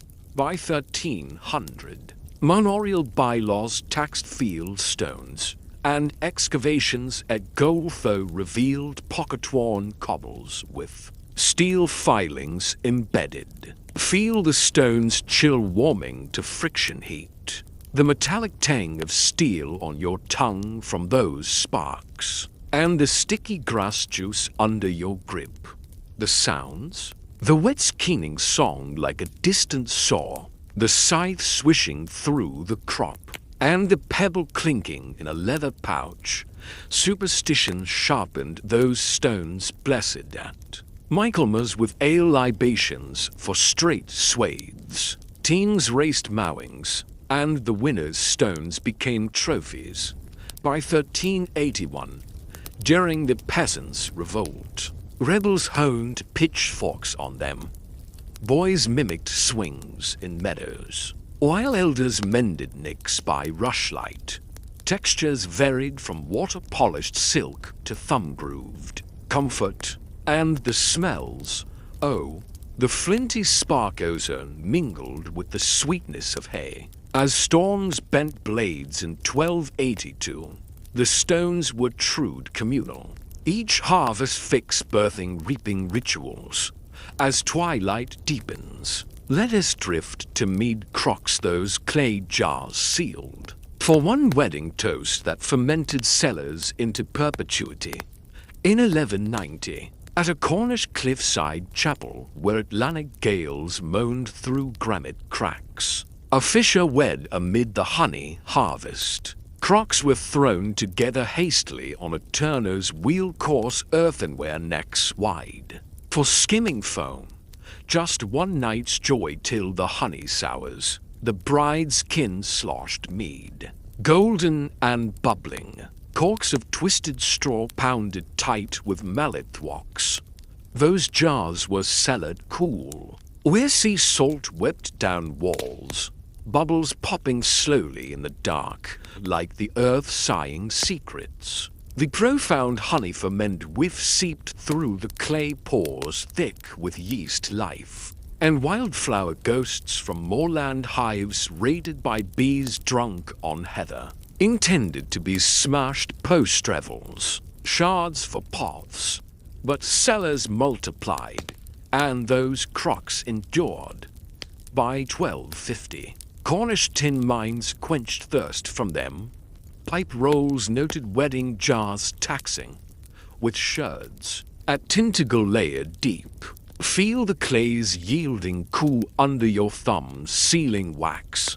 Corks fibrous give, and meads viscous cling on ladles. The sounds, the lazy pop of bubbles, the festive cork pop, and the clink of jars racked tight. Next, let's hurdle gates those wattles for one sheep drift in 1070 that penned flocks eternal. Picture willow weaving, supple and inviting, wool tufts snagging as the sheep pass through.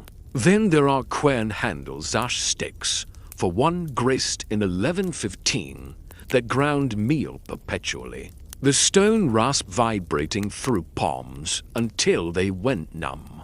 These everyday objects tell stories, right? They connect us to the past, weaving a rich tapestry of human experience through the ages. So, let's celebrate these little things that make life beautiful. From the warmth of freshly baked bread to the laughter shared over a glass of mead. It's all about the moments we create, the traditions we uphold, and the memories we cherish. But as the mead crocks bubbled their golden secrets into the cellar's hush, we glide now to hurdle gates those woven wattles hastily crafted for one sheep drift, that penned flocks across endless pastures. Picture this. It's the year 1070, and you're standing on the wine-swept downs near Uffington, where the white horse's chalky flanks gleam under the harvest moon.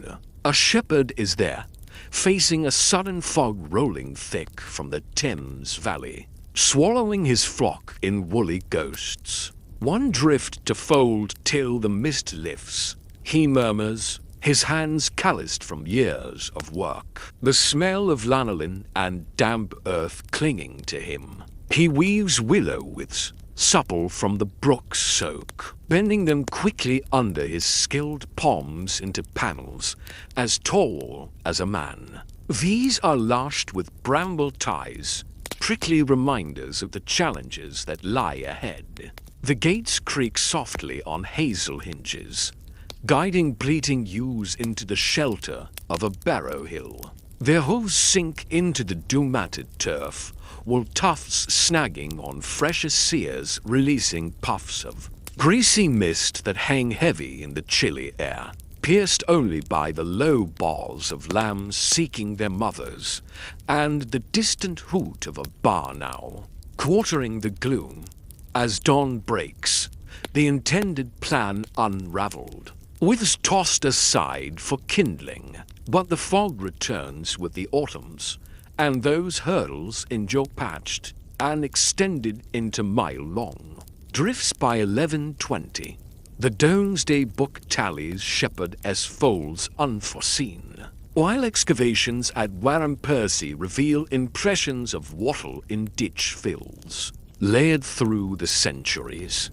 Can you feel the willow's green flecks yielding to tight weaves? The bramble's barbed tug snagging your sleeves? The wool's oily warmth brushing against your knuckles? Listen closely, the gate's soft groan on leather hinges. The rhythmic shuffle of sheep muffled by the fog, the snap of a withe tightening its lashings. Superstitions grazed alongside them, hurdles circled deosal for fertile flocks. Rowan twigs woven against the omens of black sheep, villagers timed their shearings to the movements of the gates, fleeces baled within. By 1320, wool staples were taxed as drift hurdles, with Froissart noting them corralling armies' remounts. Boys herded through gaps, slings whirring, while elders mended by the glow of the fire. Imagine the textures, summer's limp suppleness turning into frost-brittled crack. The smells, layered fresh sap mingling with the accumulated musk of wool. Blizzards in 1205 buried gates, only to be dug out of snow-muffled silence. A single drift birthed pastoral boundaries, shaping the landscape and lives of those who depended on it. As twilight deepens further, we turn to quern handles. Those are sticks carved for one grist of barley that ground meal through hearths eternal. In 1115, within a smoke-blackened Cotswold longhouse, where rafters dripped condensation like tears from the ever-burning peat fires, a housewife ground her winter stores when her old handle splintered mid-turn.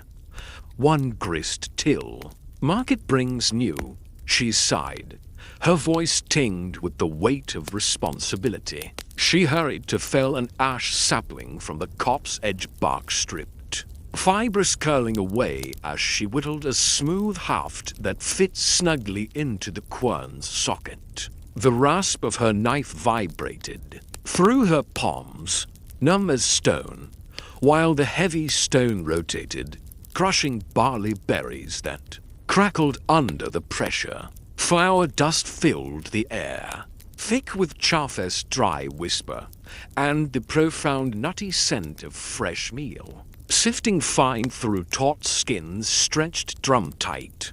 Her arms ached, circular motions warming her against the dawn chill that nipped at her fingers, turning them blue. The handle, meant to be snapped for tinder, would instead endure oiled and passed down to daughters. By 1200, village tallies claimed millwife's sticks. Archaeology at Ron's Furnace reveals charred hafts with grain polish embedded, each telling a story of its own. Feel the sensory depth, the ash's fibrous grain warming to the sweat of your palms. The stone's gritty kiss through the wood, the fliz talc-soft settling on your lashes. Listen to the sounds, the quern's deep grind like distant thunder rolling, the berries pop under pressure, and the sigh of chaff as it sifts through the air.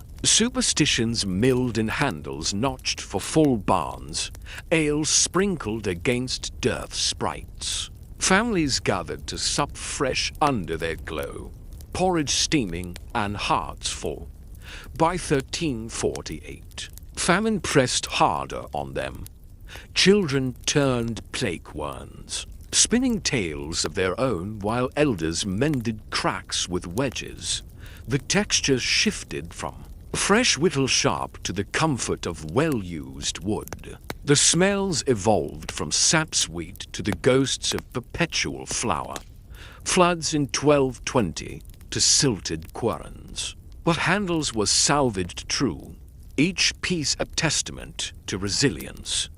Now, let's drift to spindle whirls. Those clay beads threaded for one will twist in 1055 that spun threads eternal. In a Hebridean black house, where Atlantic gales moaned through turf walls, a spinner pierced a potsherd hastily for her drop spindle amid the chaos of lambing fleeces. One skein till the distaff empties, she murmured, the whirl heavy and humming as it descended. Pulling will fine and smooth, the clay cool against her fingers. Next, let's think about fishhooks bent wire for one trawl in 1237 that hooked nets forever, and bone barbs filed sharp. Then there are loom-weight stones netted for one cloth in 1150 that tensioned warps perpetually, the pebbles clicking rhythmically, each sound echoing the labor and love poured into every crafted piece.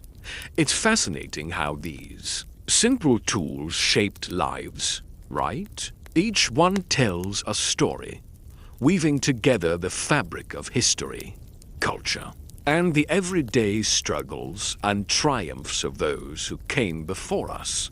So, what do you think? Isn't it amazing to see how far we've come while still being connected to our roots? But as the quern handles grind away, making those endless circles that turn grains into our daily bread, let's shift our focus to spindle whirls. You know, those simple clay beads that were quickly made to help spin wool into thread, connecting generations in a beautiful tapestry of history. Picture this. It's the year 1055, and we find ourselves in a cozy Hebridean black house, nestled against the fierce Atlantic winds that moan through thick turf walls, damp with moss and salty spray. Here, a spinner named Morag is hard at work, her distaff loaded with lambing fleeces as white as sea foam after a storm. She murmurs softly to herself, just one more skein until this distaff is empty and those needles are waiting. As she stares into the flickering glow of the peat fire, the light dances across the low-beamed ceiling, creating a warm, inviting atmosphere. Morag carefully pierces a broken potsherd coarse earthenware cool and dense under her fingers. Using a bone awl to create a hole in the center, she slides the whirl onto a spindle shaft she whittled from driftwood. Smooth as bone and perfectly weighted for a drop spin that hums as it descends. As she works, the wool fibers align in a twist as fine as spider silk, filling the air with the comforting scent of lanolin and a hint of brine from the open door, where the wind sighs, bringing in the tang of kelp. The rhythmic whir of the whirl spins steadily, almost like a heartbeat, muffled by the clouds of wool gathering softly on her lap.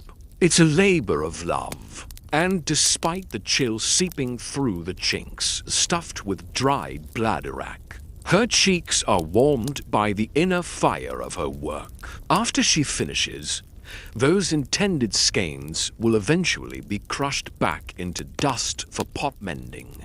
But winters weave on endlessly, and those whirls endure, polished to a jewel-like sheen by the sweat of her palms.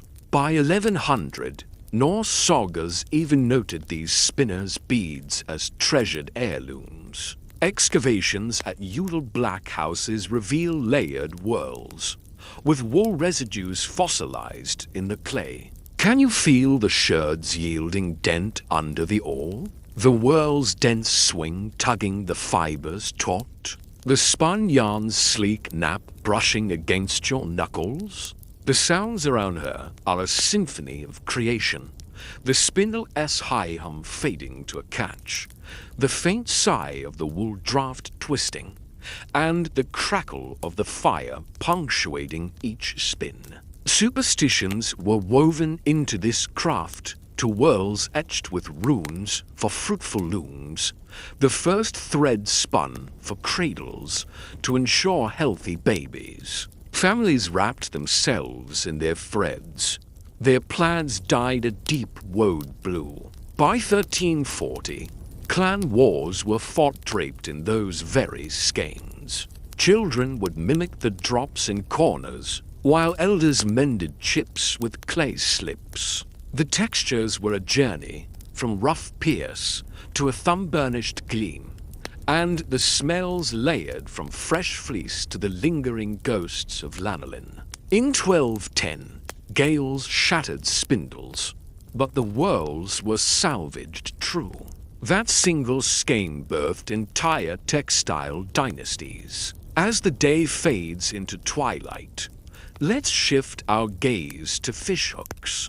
Those bent wires forged for one trawl in the 7 that have been hooking nets through rivers for ages. In 1230, along the muddy bends of the Severn near Worcester, where mist clung thick to osier beds under a silvering Lenten moon, a fisherman named Ethelric is mending his trawl after a pike tore through the mesh during spawning runs. One night's catch till Lent ends, he grunts at his driftwood bench, blackened from the forge. He bends iron wire thin as bramble, scraps from the anvil, and the sharp hammer taps ring out, echoing in the damp air. He files the barbs keen with a wet rasp, sparks flying like tiny fireflies, before the hooks gleam cold and blue in the torchlight, casting dancing shadows across the coiled nets, which are prickly with weed and scale. With baited hooks, he gently pierces wriggling pink worms, casting his lines into the flow with a satisfying plop, each tug insistent like hungry mouths. The profound riverine reek of silt and eel slime clings to his calloused palms. But the hauls are worth it, filling buckets with roach and dace, their gills pulsing frantically against the willow creels. Those fish will be melted back to fish gigs post-fast, but lengths circle yearly, and the hooks multiply with each passing season. By 1280, close rolls were taxed on those trawl bends. Archaeological digs at Meoul Brace have uncovered barbed wires layered in fishbone middens, revealing a rich history of fishing practices. Can you imagine the sensory depth? The wire's springy yield under pliers, the barb's needle prick testing your thumbs, and the scale's iridescent slime slicking your fingers. The sounds are a delightful mix.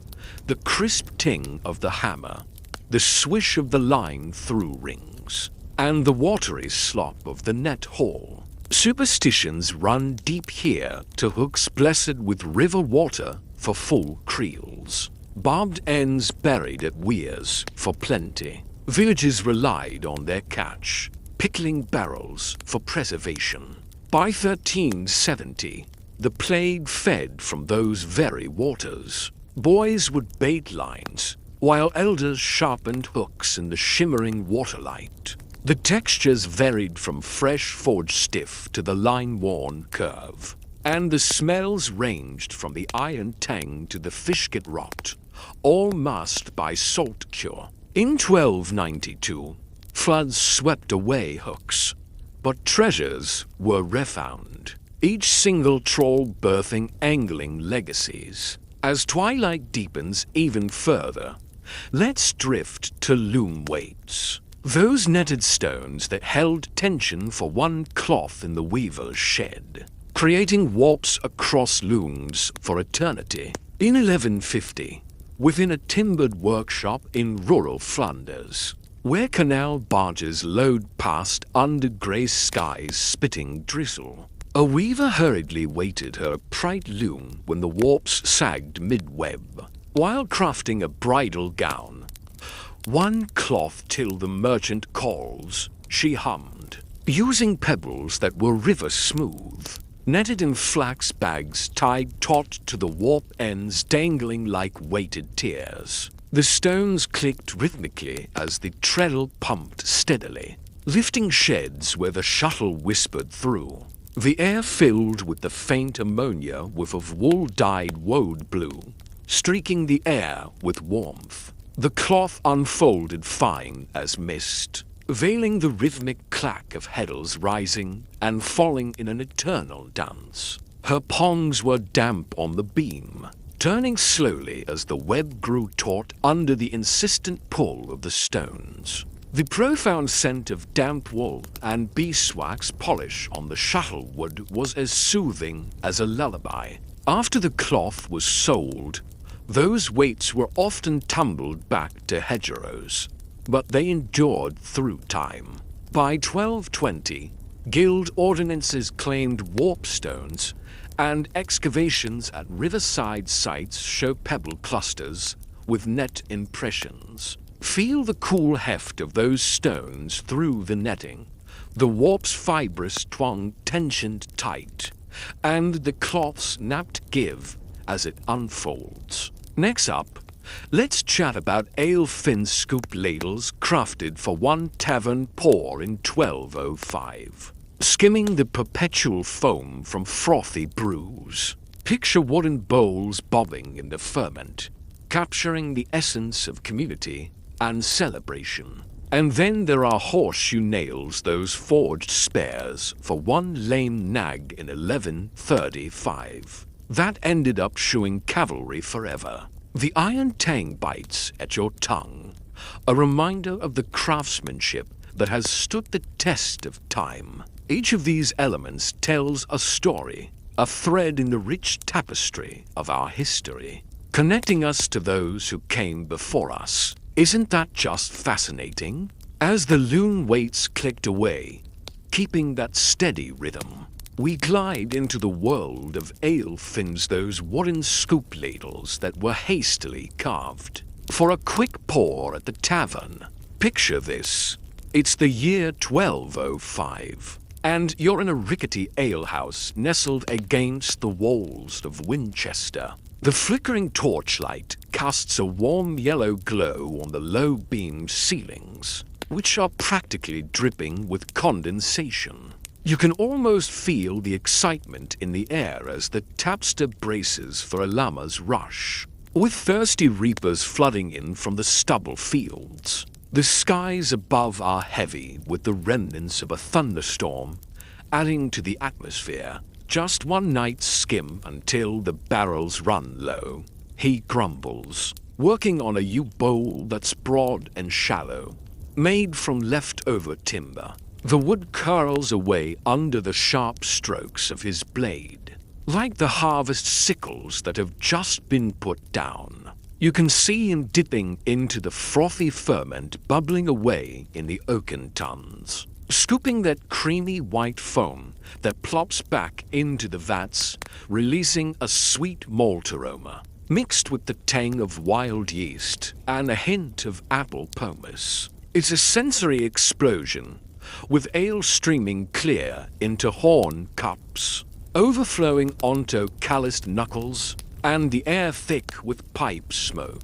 Laughter rumbles like the deep sound of barrel hoops, while spills are hastily mopped up on straw-covered floors, prickling tired feet from a long day of sithing. The cheeks of the patrons are flushed from their first sips, taken slow to savor the moment. These fins, originally meant to be kindling for the oven at closing time, found a second life. They endured through the weekly rushes, honed smooth by the oil of hard-working palms. By 1250, the assize of ale even fined for scoop shortages, showing just how crucial these ladles had become.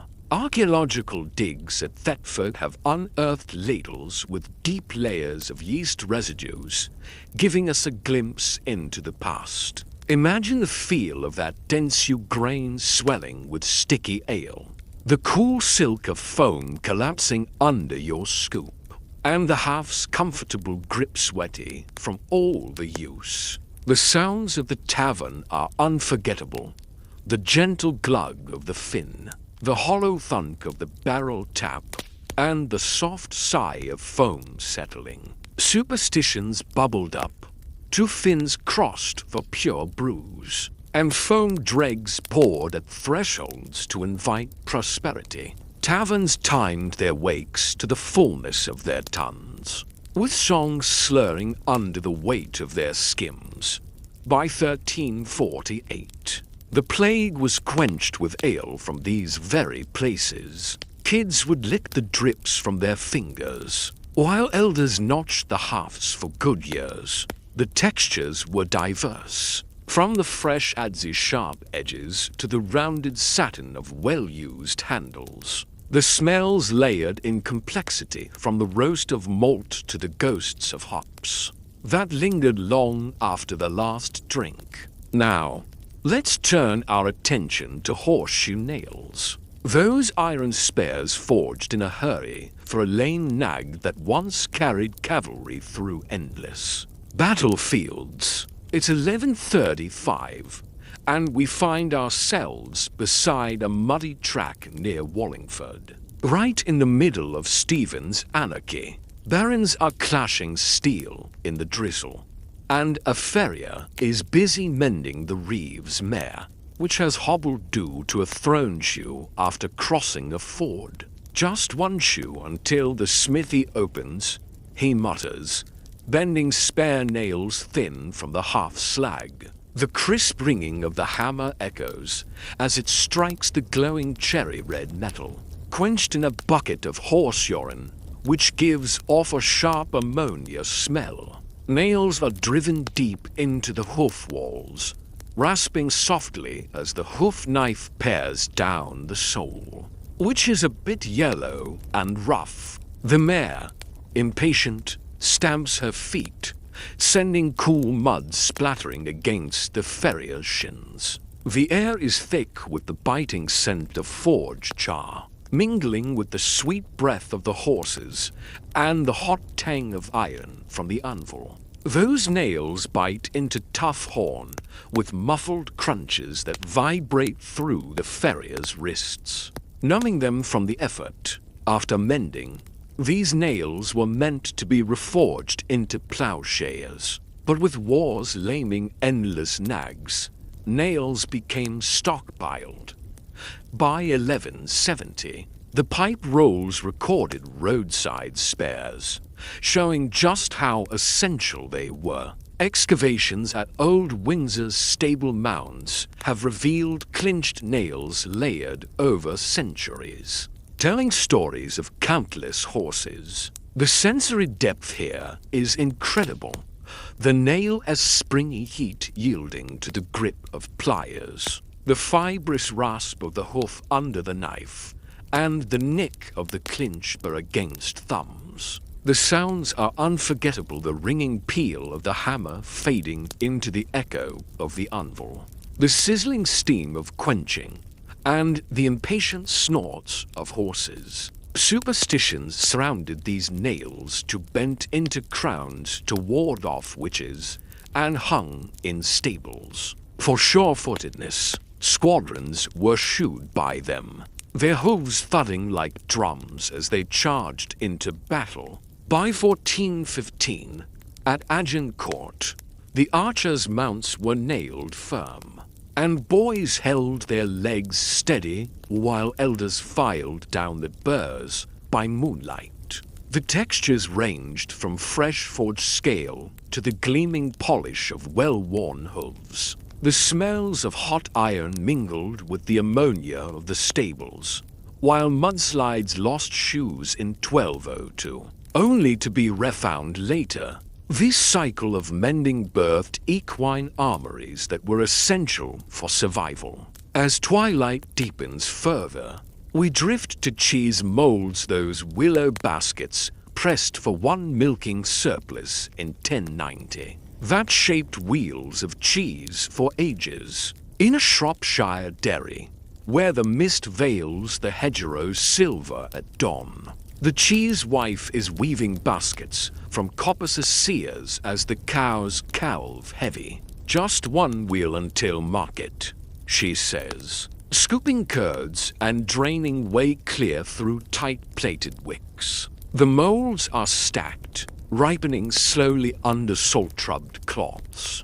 with rinds hardening and smelling profoundly of rennet and the ghosts of meadow grass.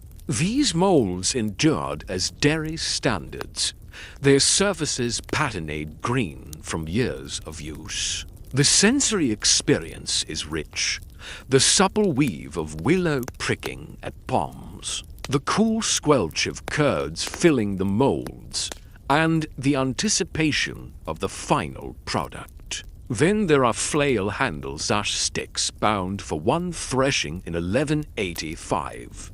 That swung to harvest grain forever. Leather thongs cracking grain, and candle snuffers tweezers bent just right for one wick. Trim in 1260, that clipped flames eternal. Every object tells a story, connecting us to the past in ways we might not even realize. From ale fins to horseshoe nails, and cheese molds to flail handles. These everyday items weave together the fabric of history, reminding us of the lives lived and the traditions formed. So, as we wrap up this journey through time, let us appreciate the craftsmanship and the stories behind these simple yet significant tools that shaped our world. But as the horseshoe nails clinched their iron vows into countless hooves, let's glide over to cheese molds. Picture those willow baskets, woven quickly to handle the milking surplus that kept the wheels turning in dairies for ages. So, here we are in 1090, at a Shropshire farm, where the morning mist cloaks everything in a dreamy silver dew under a sky that's as pale as skimmed milk. The cheese wife is dealing with a calving flush, her cow's udders heavy after a long winter of lean hay. She hums softly to herself, just one more wheel till the market cart rolls in. As the lowing herd shuffles into the cool, dim dairy, can you imagine the scene? She's weaving a sears, those supple branches soaked from the brook, crafting baskets with her hands that feel the gentle tug of nature. The baskets are broad and shallow, lining the slate shelves where warm. Squelching curds are scooped from renneted milk. It's a bit messy, but that's part of the charm. The whey drains away in clear rivulets, pattering softly, while cloths, rubbed with salt, are laid gently atop the forming rinds. Over the weeks, those rinds harden, smelling of rennet's vegetal tang and the ghosts of meadow grass pressed into the creamy hearts. The air is thick with steam rising lazily from the vats, accompanied by the rhythmic creak of butter churns in the shadows. Her apron, stiff with curd flecks, dries tacky against her wool skirts. It's all intended for faggots post-fair, but calvings circle in spring, and those molds endure, developing a green patina from the whey salts.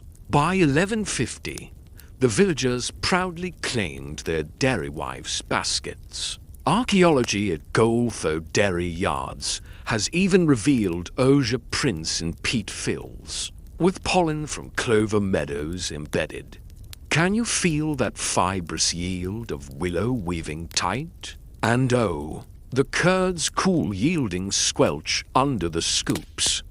You can almost hear the rinds leathery tug. Testing ripeness. The sounds are like music, the metronomic plink of whey dripping on slate, the faint snap of mold weaves tightening, and the distant tinkling of herd bells in the pasture. Superstitions even curled round this process molds were circled thrice for golden wheels. and the first way poured on hedgerows was believed to bring elf favor. Markets prized their muck, and those wheels rolled in barrows that groaned under their weight. By 1330, plague rations shaped by them were a reality.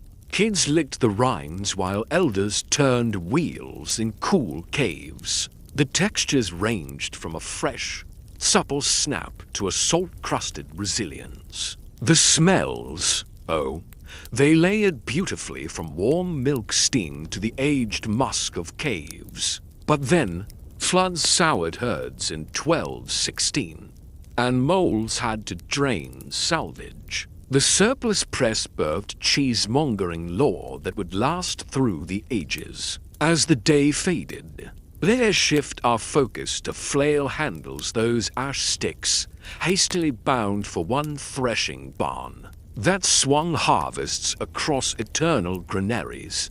In 1185, inside a Herefordshire tithe barn, vast as a cathedral nave, owls nested high in the rafters blackened with swallow mud.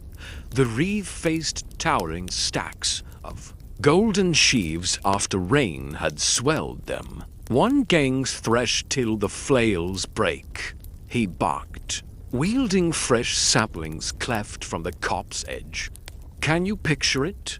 The leather thongs, oiled and supple, knotted tight to bind the swipple to a haft as long as a man's arm. The handles were gripped tight, sweat slick, swinging in arcs that cracked grain free with sharp thwacks echoing through the vaulted dark. Chaff clouds danced in the torchlight, moats swirling amid the profound straw-sweet dust that choked throats dry. The earthy scent of bruised barley burst free as feet shuffled on compacted floors, prickling ankles through worn boots. These handles were intended to splinter for hurdles. Post-winnow, but threshings wheeled in autumn, and those handles endured brass-bound by 1250. The 100 rolls even taxed barn swings. Excavations at Cressing Temple barns have revealed grooves worn thumb-deep into the hafts. Sensory depth, oh, it's there the ashes resilient flex under grip. The thongs greasy give straining against the effort, and the chaff's barbed tickle on lashes. The sounds, their music the wit crack of the flail peeling from rafter to rafter, the rattle of grain sifting, and the whooshing of winnow fans. Superstitions threshed with them handles notched for full barns, and the first sheaf bound to flaylands was for fertility. By 1381, rebels wielded them as weapons, while boys mimicked those swings. In haymows, and elders oiled the thongs under the moonlight. The textures were rich, from sap-fresh bites to pom-polish satin, and the smells ranged from green wood to the eternal ghosts of chaff. Storms soaked the stacks in 1270, and flails dried communal, giving life to the heartbeats of the harvest. As twilight deepens, we drift to candle snuffers those tweezers hastily bent for one wick, trim in a chapel that clipped flames through eternal vigils. In 1260, at a Cistercian chapel in Fountains Abbey, where vespers chanted low under vaulted stone breathing damp, the sacristan faced sputtering tallows fouling the pure incense during Advent fast. One night's trim till the beeswax rives, he whispered, using a tin scrap bent double with plier nip. Can you see it? The jaws springy, pinching wicks black char clean with faint sizzles that die quick. The snuffers glide steady along ranks of iron prickets, where flames bow gently, releasing beeswax's honeyed bloom that cuts through the cloister chill heavy with myrrh ghosts. Vellum pages rustle softly, and the metal warms faintly in his palm, close to the fire's kiss. as dancing shadows stretch long across the cool flagstone floors, beneath sandaled feet slipping faintly on wax strips hardened to pearl. These snuffers were intended to be straightened for chalice props post-feast, but vigils wheeled canonical, and those snuffers endured silver-tipped by 1300, with fabric accounts listing chapel pinchers. Finds at Revaux have yielded tin tweezers, layered with refuse. Feel the tin's soft bend yielding to your thumbs, the wick's crisp snap extinguishing, and the metal's residual warmth lingering. A reminder of the sacred moments shared in the flickering light. Next, let's talk about sieve frames, those willow hoops that sifted flour forever in 1140. Straining fine clouds of golden goodness. And then there are pot hooks bent iron for hanging stew. In 1220, suspending meals over perpetual hearths, you can almost hear the chain links clinking softly, a sound that echoes through time, connecting us to the simple joys of food and community. As the candle snuffers softly muted the whispers in the chapel, we find ourselves drifting into a world of culinary history. Picture this. It's the year 1140, and we're in a cozy, smoke-filled kitchen of a Devon manor house. The air is thick with the scent of peat fires, and the rafters are dripping with soot. The cookwife is hard at work, staring down at a coarse grist of rye that feels as rough as gravel. You can almost feel her frustration as she sighs. Just one more bolting until we get that fine flour. While steam from the kettle curls round her like a warm embrace, she's using these willow hoops, hastily crafted, to sift the flour. It's like a little dance in the kitchen, right? Those hoops are made from supple garden willows, and they're stretched tight with horsehair mesh, ready to do their magic. As she shakes the frames rhythmically over the kneading trough, clouds of golden flour billow up, almost like a soft, golden mist. The bran tumbles out, coarse and stubborn, while the air fills with the nutty aroma of rye, a reminder of the earth it came from. You can almost hear the yeast sighing as it rises, mixing with the sweet scent of the dough. Her hands, dusted white with flour, clap together, sending puffs into the air that settle gently on her lashes and apron strings. The floor beneath her feet is warm, radiating heat from the oven, casting long shadows that dance playfully across the walls. This isn't just baking.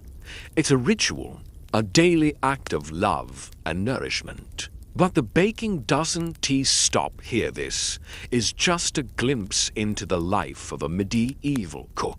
By 1200, sieves like hers were reinforced with reeds, and archaeological digs at Launceston Castle kitchens have uncovered these very willow hoops, complete with impressions of hair, a testament to the countless hours spent in kitchens just like this one. Imagine the feel of that fibrous snap as she binds the hoops tight, the mesh vibrating against her palms as flour cascades through her fingers like cool silk. The sounds around her are a symphony, the gentle rattle of the shake, the thump of rejected bran, and the faint pop of yeast bubbles, each sound telling a story of its own. Superstitions were woven into these everyday tasks. 2. They believed that swinging the frames 3 times diosel, that's clockwise, for those who don't know, would ensure a good harvest of white loaves. And the first sift, that was scattered for the fowls, a little offering for plenty in the kitchen. Manners prized that fine sifted flour, and trenchers, those crispy bread plates, were a sign of wealth. But come 1349, the plague changed everything, even the way they prepared their food.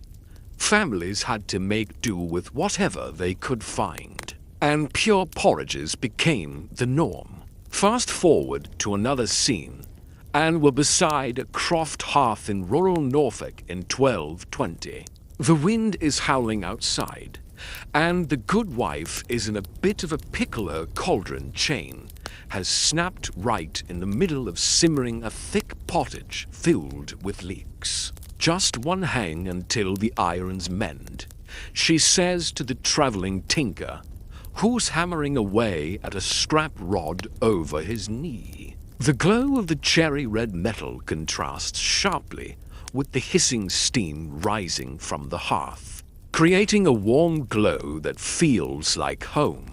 The hooks he's crafting are curved just right, designed to hold the pot steady as it sways gently above the flames. You can almost taste the savory steam curling up, mixing with the sweet smell of barley and the gentle weep of onions as they bubble away. It's a rhythm of life, really. The good wife's hands are warm as she grips the chain, testing its sway, feeling the links catch ever so slightly on her calloused palms. The air is thick with the sweetness of wood smoke, and the warmth of the stew brings a flush to her cheeks, warding off the chill from the drafty room.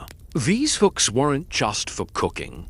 They were forged to last. By 1300, they were brass-wound, and surveys from villages noted the importance of these hearth swings. Excavations at West Cotton have revealed tangled chains embedded in layers of soot, a testament to the countless meals cooked over those fires. Imagine the sensory experience. The springy heat of the iron bending under pressure, the cold kiss of the links, and the moist embrace of stew steam wrapping around you. Superstitions played a role here, too. Hooks were often crowned with garlic to ward off evil spirits, and the first drip from the pot was always tasted for luck. Families gathered around the hearth, bowls of steaming stew in hand, sharing stories and laughter. By 1377, even the poll tax had its eyes on these humble chains. Boys would swing pots daringly, while elders would oil the links, keeping them in good shape for the next meal. Textures of life were everywhere, from the forged scale flakes of metal to the polished gleam of the hooks. The smells were layered, too, from the hot metal being shaped to the comforting aroma of stew bubbling away. Through blizzards and storms, those chains endured, thawing and clanging as they were used day in and day out. Each mend, each snap, gave birth to a new fireside anchor, a piece of history forged in the heat of daily life. As twilight deepens, we take a moment to reflect on the countless threads woven into the tapestry of history. We've wandered these shadowy medieval paths, from blooming ditches to moats that guard secrets, and straw floors that cradle feasts yet to be born. Roads that once felt rutted for markets became lifelines, pulsing with the footsteps of pilgrims, while taverns poured ale from one night into roaring centuries. Palisades built out of fear of the plague encircled thriving towns, while trestles turned into banquet tables for weddings. Candle molds lit vigils that seemed endless, and herbal pouches perfumed wardrobes during famines. Gardens were scratched out for healing, while shepherds' huts weathered the lambing season, giving rise to wool empires. Quills honed on river stones scripted the immortal tales of abbés, while fish weirs trapped the tides, and bell ropes told dirges that echoed forever. In this rich history, we find the threads of daily life badges pinned to crusades, tanning vats soaking hides for the next generation, and guild marks carved into stalls. Each element of life, from rushlights pegged for homebound journeys to ladders climbing skyward to divecets, tells a story of resilience and community. As we come to the end of our journey, let these tales settle like fallen leaves in autumn woods. Feel the cool stone beneath your feet. Hear the wind sighing through thatch vents, and smell the wood smoke curling from hearths long cold. If this quiet journey lulled you towards sleep, don't forget to like and subscribe for more adventures through history's whispers. And hey, why not drop a comment about where you're tuning in from? Maybe you're in a distant village under monsoon rains, or peering out a city window, fogged with winter breath. What time does dawn break there now? Rest well, and dream of the ancient whispers fading softly into the night.